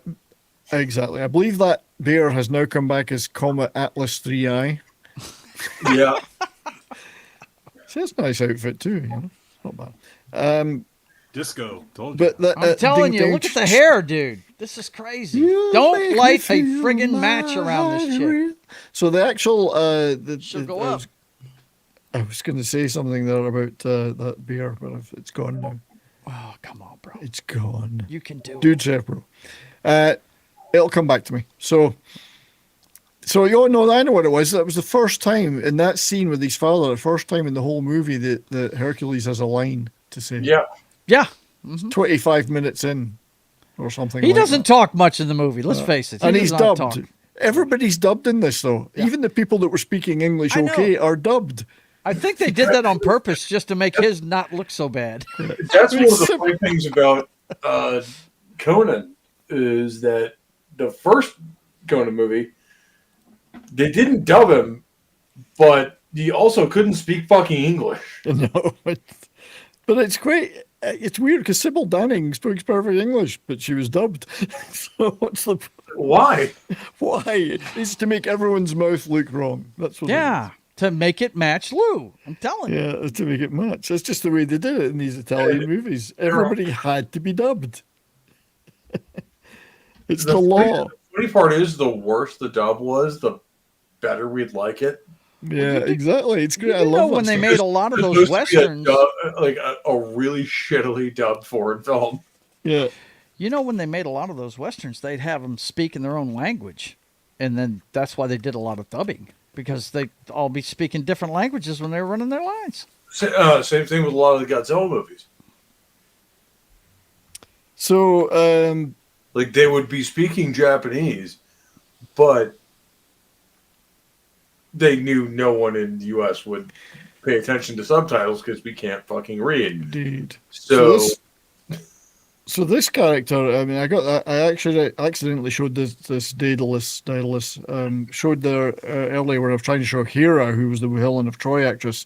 This is Daedalus. I don't know how you pronounce that. Daedalus, the inventor ally of King Minos there, who's into science and likes mechano-built monsters that become really large and shoot people. So they're getting Transformers in this too. Transformers on the moon. This is the character that is so Daedalus is traditionally a male character. Yeah. Eva Robbins, who's playing the part, is transgender and had boob armor on the top, but a bulge on the bottom. And Harris is a veteran of a lot of older Peplum. Eva Robbins is a veteran of a lot of older Italian movies as well, but was also in Tenebrae. So there was a bit of advance. This is ahead of its time. They gender swapped this character. Minos, I know all there is to know about the crying game. That's right. That's what they should have played here at this point. So yeah, I showed that I accidentally showed Daedalus earlier when I was trying to show Hera, but I just moved on because I didn't have the right picture. But this is the transgender character. Nobody pointed it out at the time. Look, no. Look, what's that? But yeah, also starring in Sleepaway Camp. In Sleepaway Camp. I mean, hey, you fucking got me there. You're a killing machine. So this is, I mean, the cheap bastards didn't want to buy some oxen, telling you, man. so they get him to do all this. That's a hell of a way to plow, man. Jeez. It looks like 3 tombstones. It does. Yeah. So his mother is a hamster. That's essentially just he had Space Marines at home. So his mother's been deaded, and tell me what happened, please. I think it's divine retribution. So he has to fight the first of the stop motion monsters, and I actually quite like them. This is very Godzilla. All I could think of when I was watching this is like somebody playing with their toy action figures. Yeah. That's what I thought of when I was just constantly jealous of Lou Ferrigno. Yeah. I was never that big, even when I was fucking serving. Yeah. But these robot monster things they're not as good as the Harryhausens, but they did a fairly good job of it, given yeah. So here he's about. I hope he's checked she's actually dead. He's about to. He's about to burn his mother a lot, and that's it. He's done. He's out of here. He doesn't want the farm. Burns down the house too. Yeah. And he's gay. When you're about to set her on fire, you hope she's dead already. You hope she's dead already. I mean, there's very Return of the or Two Towers. The original Flex farming. So this is when his gay boyfriend turns up to reassure him that everything's okay. And we never see this guy again either. I know, we don't. He's like, hey, I'm your big pal. Don't you know, Joe, that's what they call a one-night stand, man. Night stand, yeah. Right? It's just like they come, they leave, and then we never coming and going and always too soon. We're talking about Greeks. Coming and going and coming. Look at Smilax's last Blazing Saddles chat. Look at Smilax's last chat. That's pretty funny. So he's off to sort shit out and figure out why his mother was killed. And was there a toy line? Can you get the trans star in the weird helmet as an action figure? Asking for a pervert that isn't called Smilex. I mean, it's a legitimate question. It is. Oh man, that's funny. So he gets to. I don't know. I mean, they pretty much skip how he gets here, but he's at the King Augeas. Well, he says he's going there. His friend asks him. No, there's Yehudi. Oh, so that's Yehuda Efroni on the left. That's in all the canon movies. Mm-hmm. He's the slimy advisor in this, and the guy in the middle is the guy that once played Hercules, Brad Harris. It's not his real name, of course, because he's Austrian, but. That's one of the things that's most unbelievable is he has two soldiers who just jump in the ring with fucking Hercules. Yeah, it's unlike I've not seen what's going on before. Well, I mean, and not only that, like having been a grunt myself, it's like, oh yeah, you're gonna go fight a god. Like, yeah, go fuck yourself. So he's gonna they don't know he's a god. They don't know. So they're going to do all these trials. He said he was going there for the games. The king was having games to find a champion. Yeah, and I'm assuming this was filmed at the quarry because it's quite well. It's lit. The sets are good. It's lit really well. Also, if I see that on the other side of the fucking bill, no, I'm leaving. We call that a morale check in Dungeons and Dragons. We morale. But I like this. He stands there and he breaks the blades with his leg. We call that a nope. Yeah. No, first he jumps over the damn horses. Then he breaks the blades and then he knocks their heads together. Yeah, it's just like that's we're not doing that. Yeah. Fuck Pulls off. the chariots off the horses. Yep. Yeah. It's a great scene. I love it. It's really it's pretty fun. cool. It's a fun scene. Yeah. It's a great scene, but it's also one of those ones that, like, especially as, you know, a guy who in most movies would play the fucking henchman. Yeah. No. Just all of the no. Fuck off. I'm out. So then the wrestlers come in. This is a scene we used to use in the opening credits until I reworked them. This is he's always throwing things into space. Yeah. That's how he's forming the constellations. Yeah. So, I mean, who needs SpaceX? Who needs that rocket where you could just get Hercules? So No, I mean, he's not wrong. Yeah, Well, it doesn't blow up halfway through. I think he sends it to the moon. I was waiting for that to hit the surface of the moon. Me like, too, and you don't see it, which is a kick shame. up dust or something. You know? Should have hit just next to the barbecue pit they were around. He's Cost more too much money reliable for than the Zoe, effects. So now he tells him what the purpose was. It's to accompany his virgin daughter somewhere. So who's going to turn that down? Looks like he made his crown out of spark plugs. He probably did. They did, actually. And the slimy advisor says, "Oh, we've got to give him one more test to do." Yeah, the tests of Hercules. And it is quite funny. The next one. Yeah, cleaning stables. What the hell? He's got to clean the shit out from 1,000 horse stables, which I think is quite a funny test. Yeah, it's quite good. And nobody's ever been able to do it before. Just a dad fucking with his daughter's boyfriend. Yeah. Like, why? Because it's funny. Yeah. So here's the stables, and I mean they fall for each other pretty quickly in this film. I guess there's not a lot of time. It's 98 minutes. Gotta make. Why do you wear a veil? It's because I'm hideously ugly. What do you think? Because I voted for Mem Donnie. She takes the veil off. She takes the veil off, and it's Arnold Schwarzenegger.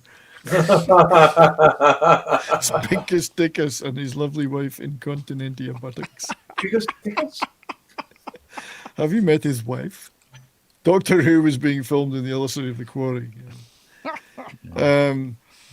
So she's giving him the chance to see under the veil. That can't be possible because the newest Doctor would never be able to resist a man like Lou Ferrigno being That's right. outside of the valley. Indeed. Now we're doing the Superman scene where we throw the boulders and block the river. The crew gave Ferrigno a lot of credit for these scenes because he really did a great job selling it. Yeah. Selling it, yeah. They said he was fantastic with these. But this is one of the things I have with being muscular versus being strong. Yeah. Like, I don't look like this. I probably have 3 times his strength. So, so he plugs up the river and it sends it right back to the stables. Damn clever. What a great miniature that is, the stables, by the way. He's meant to be super intelligent as well. So when does Zeus pop up and say it's forbidden for you to interfere with human history? Right? Aren't you waiting for that moment? Yes. Yeah. I don't think they give a shit about human history. Don't. Dude, that's one of the things I love about the Greek gods is they don't give a shit. Yeah. We are their play toys, and they just move us around the board just to see what'll happen. Pope might back me up on this, but I think this is a Marine Corps barracks bathrooms. I mean, you're not wrong. Yeah, after they get after it with their toothbrush. Yeah, there you go. So this is a funny bit because he says, "I've done what I promised," and I kept expecting him to say, "I've done what I promised, so get your tits out now." Oh no! I want a lot more than that veil off. So she should have said, "I only promised to take my veil off," and he would have said, "I'm changing the deal. Yeah, I don't change it for This is a Marine Corps story, especially if she's looking at me like that with those eyes. Yeah, like she's either already broken or pregnant. Yeah. And I made a Star Wars joke there, but I always thought the narrator of this film was James Earl Jones because he sounds like him, and it isn't. It's some other guy. All right, now, he's giving her. This is CNN. So now we're getting introduced to the baddie princess, There she goes. Yeah, So, this dress Tits she's wearing McGee. right here. Tits I wish McGee. you saw her from top to bottom. This is just the weirdest looking thing Tits ever. McGee has arrived. But That's it's got a one of those- great top to it, that's for sure. So Tits McGee has arrived. And speaking for the United States Marine Corps, that's one of those. You're either getting knocked up or broken. I don't know how that thing's So- coming in her necklace, man. That's ridiculous. Woof. Yikes. Yikes. So we do have a clip. It's a short one, unfortunately, but we have it. So here it is. Here.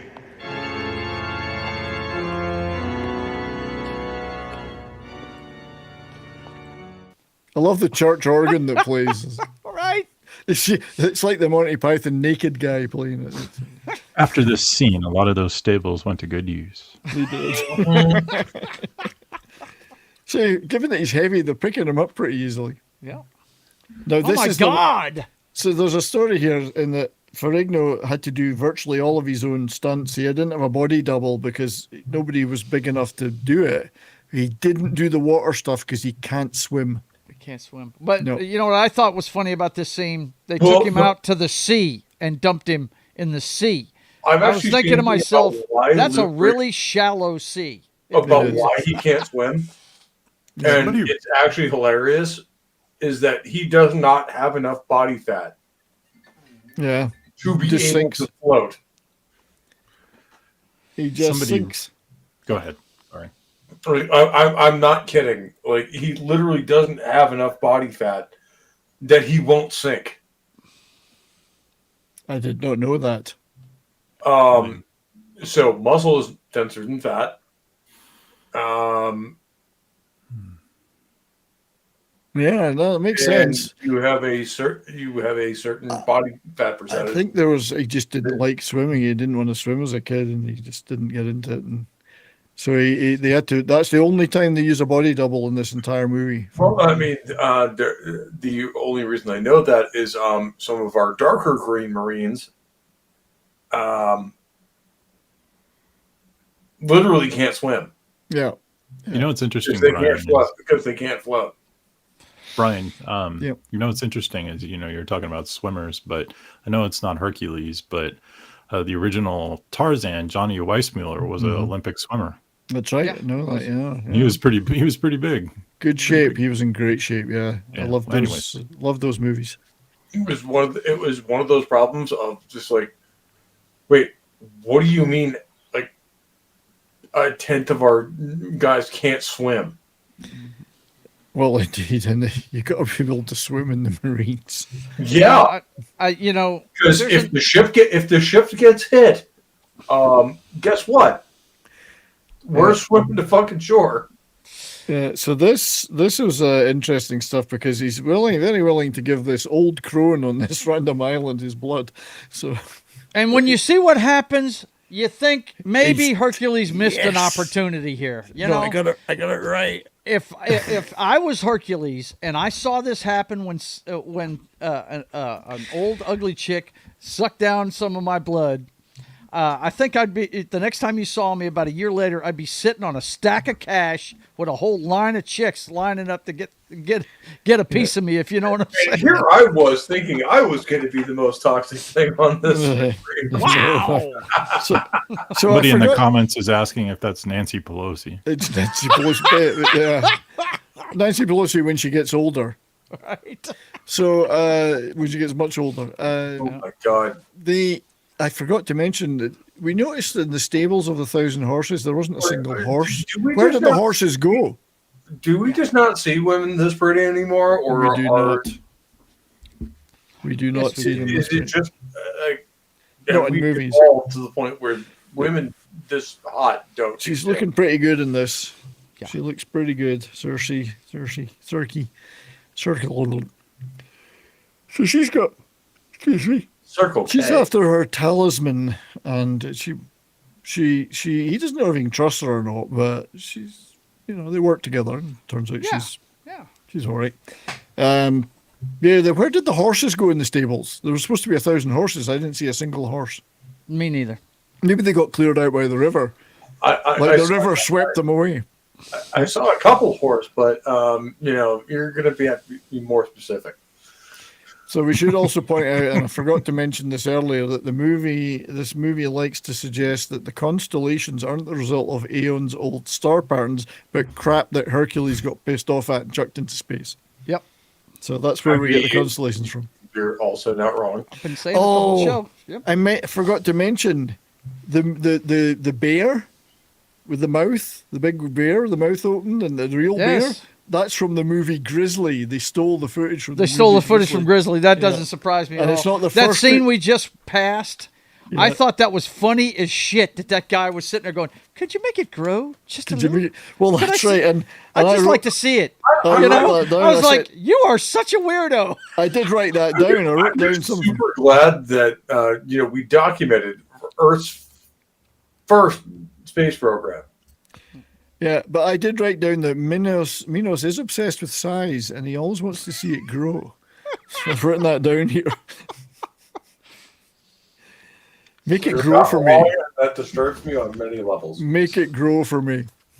Make it grow for me. That talk about out of context stuff right there. So her medallion was hidden away in the gates of hell, in the depths of hell. So it's no big deal for him to help her. But I guess she's got nice tits, so why not? Hercules would have never won this fight unless she was there, though. She's the one that told him to reflect the damn rays back at it. There's parts of this now start to remind me, although it hadn't been made yet, of the Conan the Destroyer sequel, because it's a bit cheesier. That was a bit cheesier. It was a lot cheesier. Now this stuff is nice. I love the models used and the green lighting used. Oh no, not the Rainbow Bridge. Oh, the Rainbow Bridge? No. You know what they use the Rainbow Bridge for now? It's really cute. Is when your dog passes away, it goes to heaven over the Rainbow Bridge. Yeah, it's used a lot. Yeah. This film needed a soundtrack by Gloria Gaynor, The Village People. Yeah, Sylvester, Bee Gees, Sylvester, Klaus Nomi. Yeah. Stay alive. You make me feel my heart real. I'm just going to keep my mouth shut on that one. Dude, check out the... I love the Ferryman, man. That's badass. It is badass. They either needed that or some kind of glam metal soundtrack. Yeah. Like Motorhead. I mean, it was metal. Glorious. Yeah. But it's one of those, like, especially the Village People segment of just... Village People were awesome. Yeah, hang on. I missed a bit here. Yeah.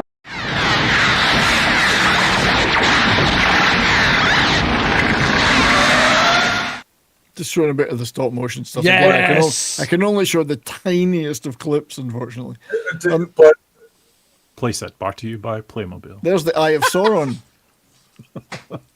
it's Sauron. But in terms of gay men making great fucking segments, you're not wrong.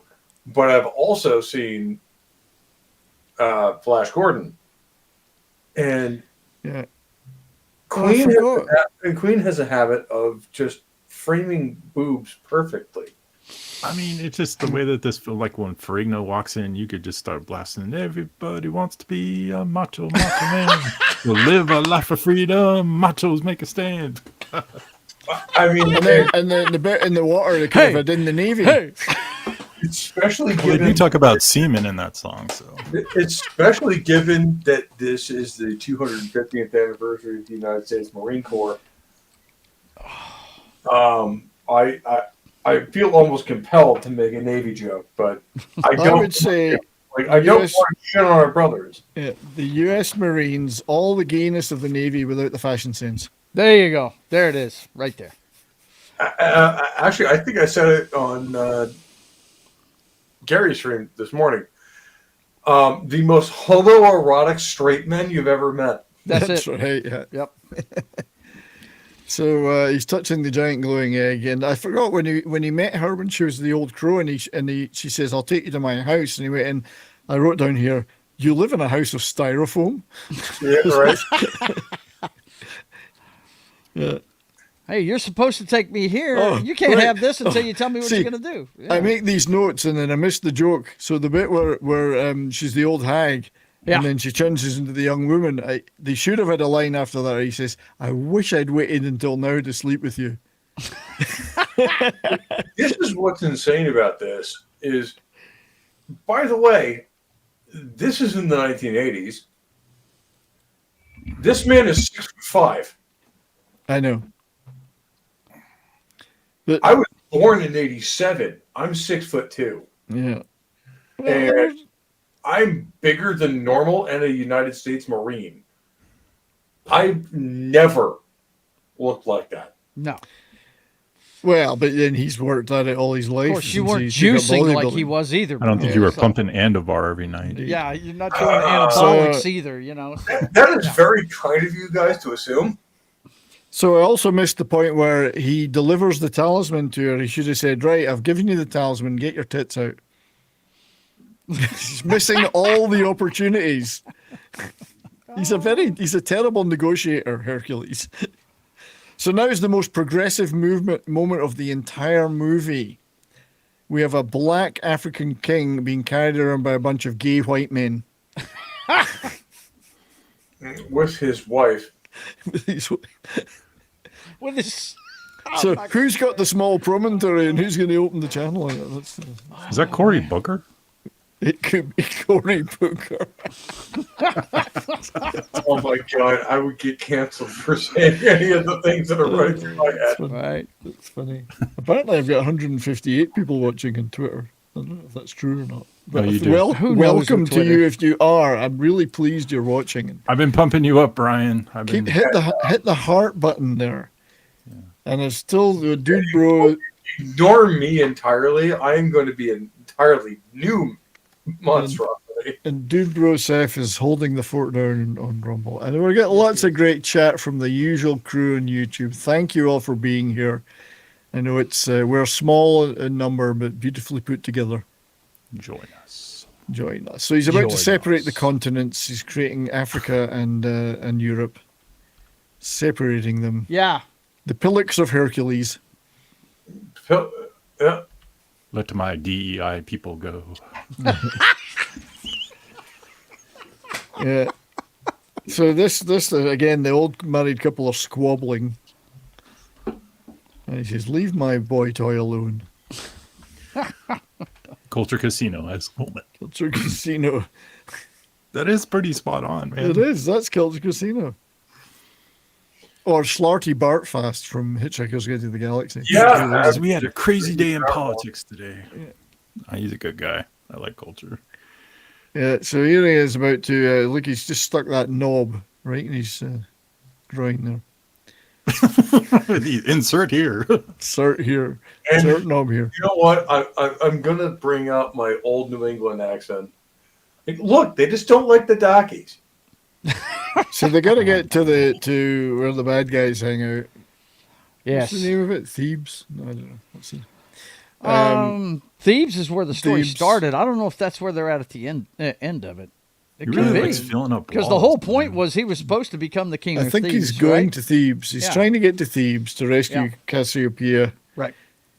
And why he can't tie the rope himself? He doesn't know how to tie a rope. You do it. He's telling the woman to do it. You tie the knots. You put the rope on. I'm just going to stand here and watch you. This is Detroit. Now, this is the funniest part, though, because he throws the rock in there. All I know is this: he must have been super intelligent because he knew exactly where to throw this rock to where they got. He where has they were going. difficult orbital trajectories all worked out. The Gravity fields from different areas. The and stuff. three body problem, which is not just what I've got in my freezer. That's Well, I mean, hey, the only thing that makes it the three body problem worse is when you have another fucking telemarketer. Boom, and away they go. So this is great. Again, more shit thrown into space. I guess he doesn't need to breathe up there. No. He's the strongest man in the world. She's a sorcerer. You don't need to breathe. But she's getting pretty hot for him by now. Yeah, she is. Plot point. Spoiler. She's getting pretty Spoiler. hot for him. Start rocking. How deep is your love? How deep Well, is your she love? said she was going with him. because she cared about him, and he was like, ho, wait a minute. And now My they're heart naked in belongs the to water. so-and-so. Yeah. Naked in the water. She's fallen in love with him and got the hots for him, so she's lost her sorcery. This stuff I like, though. This Thera, that's it, Thera. This, first of all, what is the giant transformer doing standing there? And why is it just stand there? But I love this model work. I mean, it's not that you can't tell it's a model. It's just beautifully done. And the use of the green, of course, is very significant. But make him Hulk-like. It immediately triggers my 40K nerdy of why are the Necrons involved? That's right. Yes. Somebody had to be. So this, I've got just 2 little clips of this because I do like. This is a very atmospheric model set.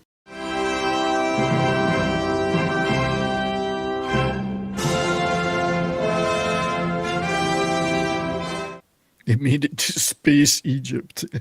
And you're now going to have to explain to me for 40 minutes why the fucking Necrons are involved. Yeah.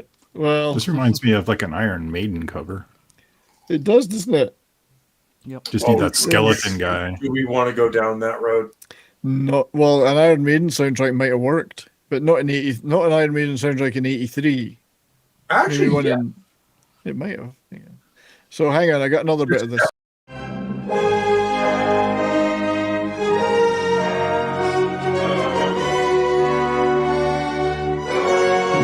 I'm expecting the guy from Holy Grail to pop up and go, it's only a model. Stop that. It's only a model. It's only a model. But it's actually really nice. Stonehenge. At the same time, you had early 80s, like... Sticks would work. Courtney says sticks would work. She's right. You had 1986 Iron Maiden. You see, you just know if this was an R-rated movie, these scenes would have been way more effective. Oh, yeah. Oh, if this was officially R-rated, these would have been way worse. Wilder scenes, yes. Sybil Danning looks like she's about to spill out of that dress at any second, dude. How She is. How do I get some of this black? And I'm trying to help her. Yeah. How do you get some of this Black Lotus stuff? And more to the point, how did Bill Cosby get it? It's an adult show, folks. Yes, it is. Not for children. Now, see, the green, the use of the green is great because they make him look like the Hulk with the green on him. I mean, you got to use the green filter. I did ask Bill Cosby's help for making cocktails. Unfortunately, I drank it myself. Yes. Oh, here we go. And you don't remember how to make them now, do you? Yeah, I don't remember how it happened. They're going to kiss and see. What a waste of poor Cersei there is going. What a waste. Yeah. And all you can think about is go and see your girlfriend that you've only seen once. Yep. She was a good girl. She didn't was. deserve this. She did not deserve this. Cersei. Where's Cersei? Well, Cersei did earn what she ended up getting in the end by... a Cosmopolitan. Right, a Cosmopolitan. I saw that. Yeah. Way to go, Smilex. Yeah. So goes good with a hoagie. He's lost his sorceress, so he's got to do it all himself now. He's just got to man up now. Which one? And Daedalus was a boy. Well, yeah, we talked about that. Yeah, but I don't. This thing he's got about science, and yet at the end, as I say, he all he wants to do is like satisfy the phoenix by throwing somebody in a volcano. That's not very scientific. Well, it's the source of his power, so he's got to keep that going. It's not very scientific, though, is it? No, it's not scientific, but it's the source of his power. It's kind of like drug to a drug addict. He's got to keep it going, right? I mean, that's also not how the gods. Oh my God! Look, I mean, I'm telling you, she's about to burst through that thing. Good Lord. Yes, she is, and I am very, very happy. And we are there for it. Also, Cassiopeia there's got the seashell thing going on. I mean, I'd really love to, that. Just makes you want to be a piece of seafood at that point. I want to be a seashell. I've never wanted to be a lobster more in my life. That's right. Yeah. Clam. Yeah. So yeah, an R-rated version of this would have been. I mean, it's still pretty groovy. Still Smilex, pretty you're nice. just wrong, man. Dude, she's still warm. Power Rangers, You have that's time. right. The models are like Power Rangers, and some of the way they were called on to appear was very Power Rangers. They get bigger as they get onto the planet, and that's all very Power Rangers. Yeah. Yeah, the seashells are basically put on there like Mads is in your videos. You know what I mean? So. It was this big. I don't know why I wrote it was this big, and she sticks her finger up. I don't know why I wrote that. Some point, somebody sticks a finger up and says it was this big. Oh my god. It's yeah. I don't know. She might be the most stacked woman of the 1980s. She's just gorgeous. I think what she's wearing is helping a little bit. And she knew how to use it. That's the point. I mean, if Dolly Parton was wearing this, then it would be over, not under. Just, you know. Sherry is not here, but her slamming clams is the best takeout in town, for sure. I mean, Comics Division joke. She's a natural blonde that has a chest like that. I'm sorry. Like, you're not going home. You're not going home alone. The state of the audience on this show. She's still warm. You have time. I don't know how we're still here. I really don't. Smilex wants to know: is he Burger King? Is he Burger King? He looks like Burger King. Yeah. Brian, you broke 100 viewers on X. Oh, nice. Wait, what? On X. That's awesome. Cool. Well, it says 158 here. I don't know if that's. I think that's a Oh, combination. that's the of all of cumulative. them. That's the cumulative. Yeah. What happens if I make it bigger?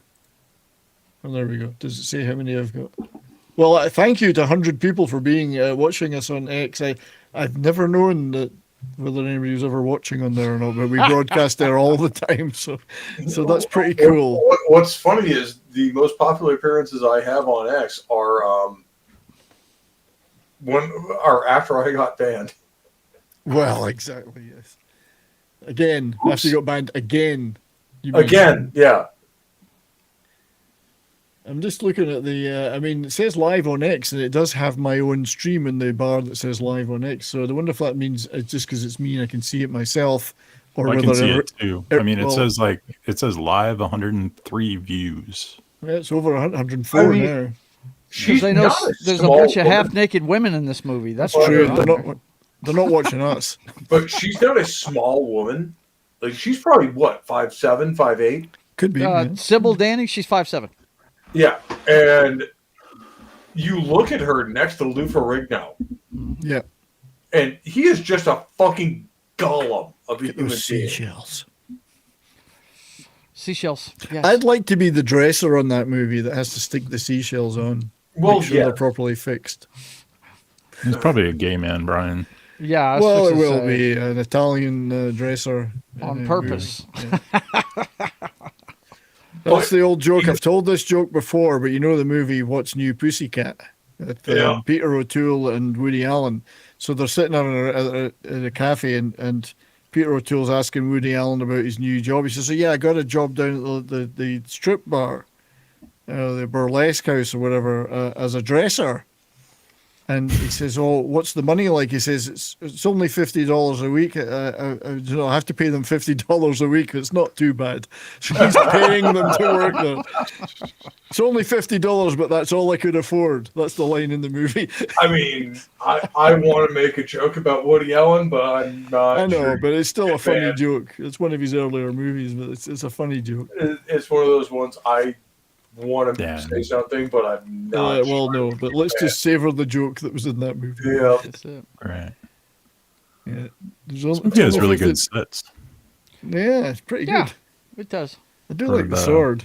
The budget, I mean, they did pretty well. They did as well as they could, and despite the fact they were trying to do the science fiction thing, you know, it looks nothing like current science fiction movies of that day that were way more sophisticated by this time, thanks to George Lucas and co.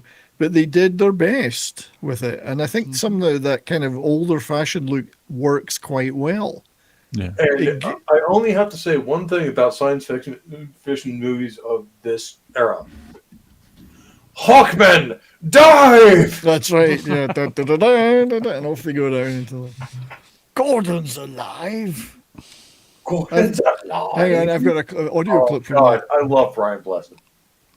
Like, Timothy Dalton. regardless of what he's saying, the way he says things is just There's also this. amazing. Oh, here comes another constellation. I thought I had more from Flash. I thought I had other clips, but No, he was just busting down a door when he threw that. So there we go.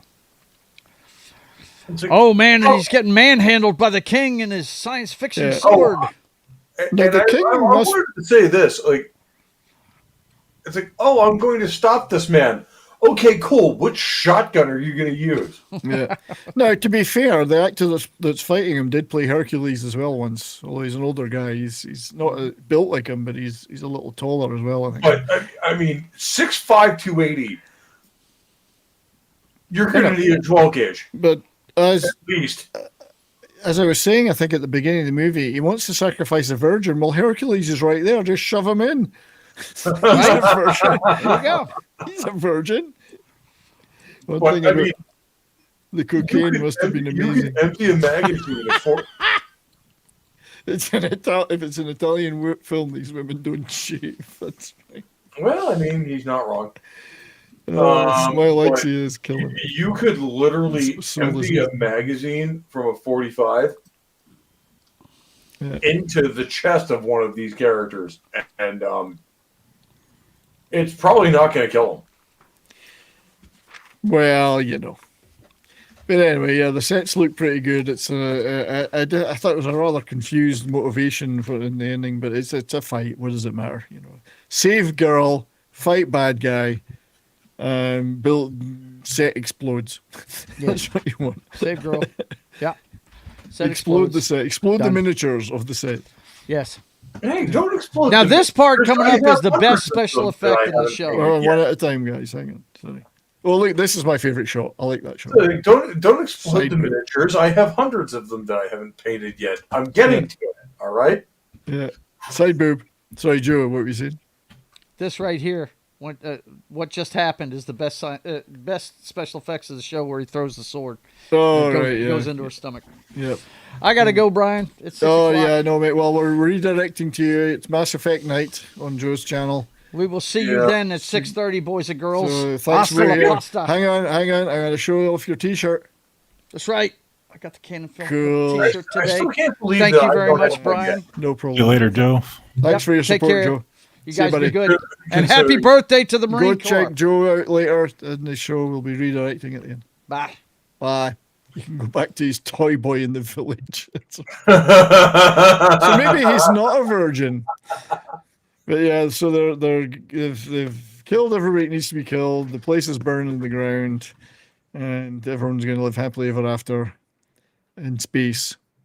Why This is nice. I love does this that sound like the end of a Marine Corps operation? Of It does. We've killed everybody. Everything's on fire. Everything's destroyed that needs to. Everyone's living happily ever after. They've pillaged the women and raped the cattle. That's the Marine Corps. I mean, So- you're not wrong. You're not wrong.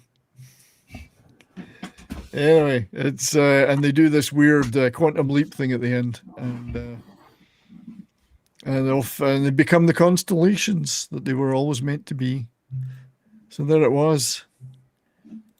Hercules, 1983. Silly, but a ton of fun. I've watched it about 3 times this week, and I've enjoyed it immensely.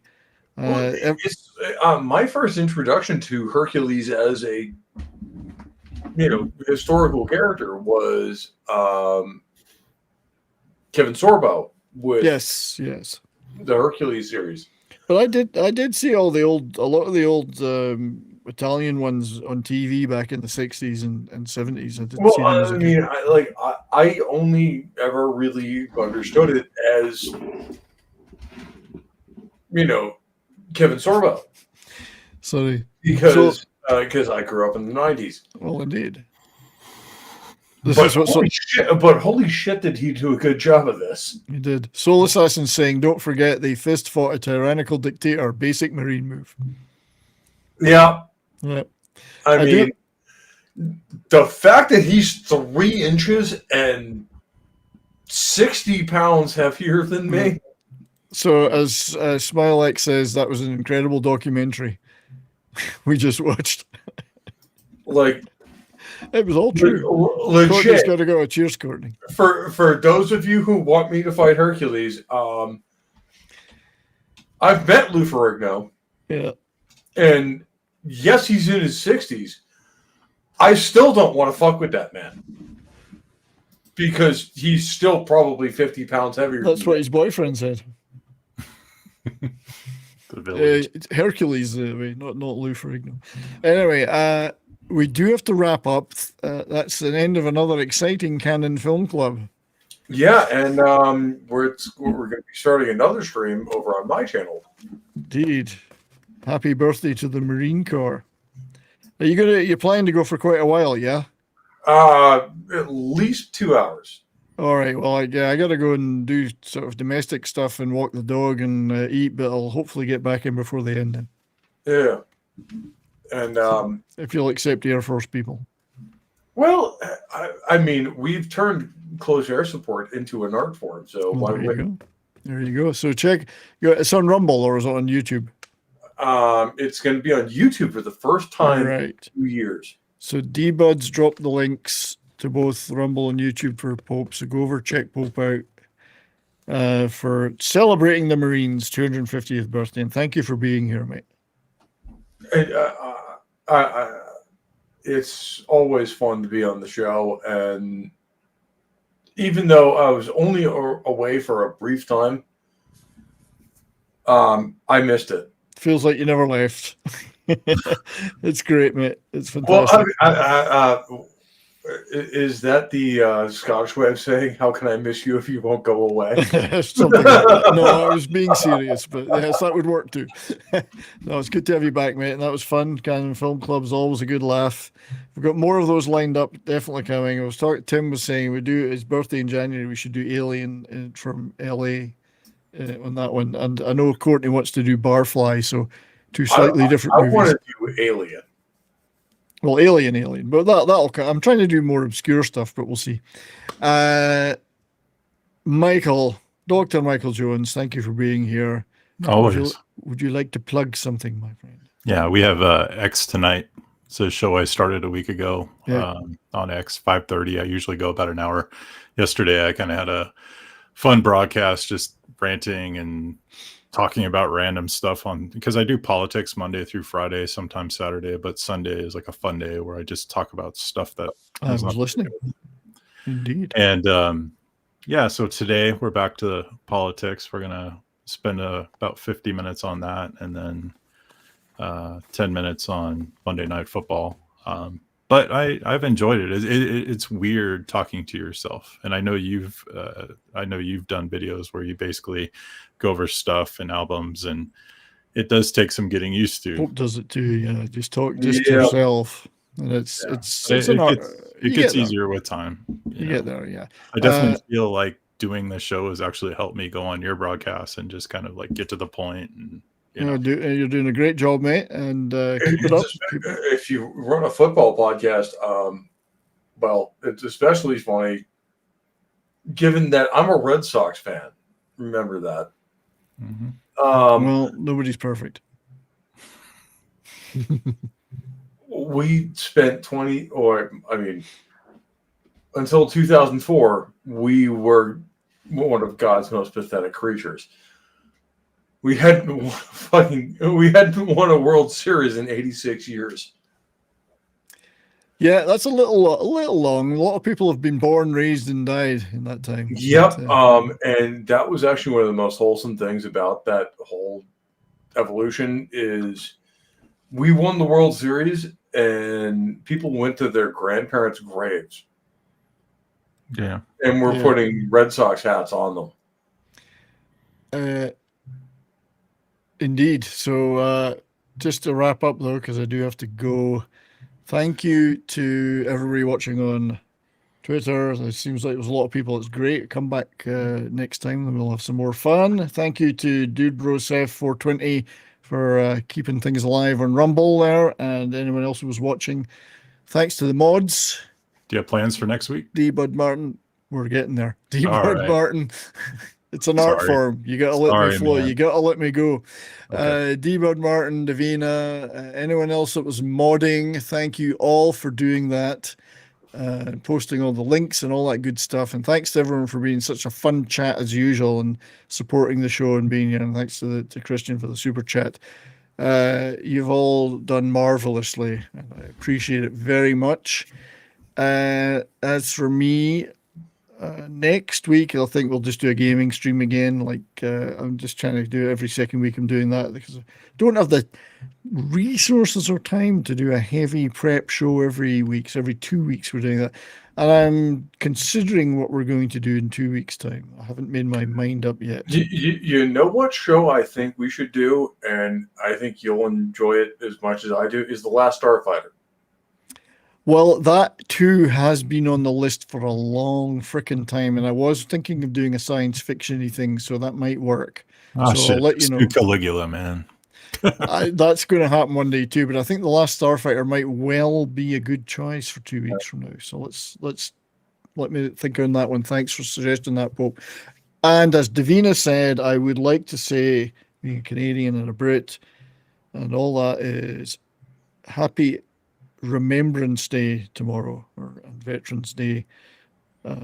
Tomorrow, the 11th, is Remembrance Day. At 11 a.m., I will be going silent and to paying all my respects. And to all of my amphibious Americans, happy birthday, Marines! Yeah, happy birthday, Marines! Hoorah, 1-5. Indeed, and Remembrance Day tomorrow. So let's celebrate all the veterans and all those who gave the ultimate sacrifice that we may be free, and we should remember to defend that freedom. I do miss my boys. Indeed. Like I miss the guys I went to war with. Yeah. So don't forget, everybody, to say something at 11 a.m. Say a prayer, whatever your thing is, and remember those brave boys.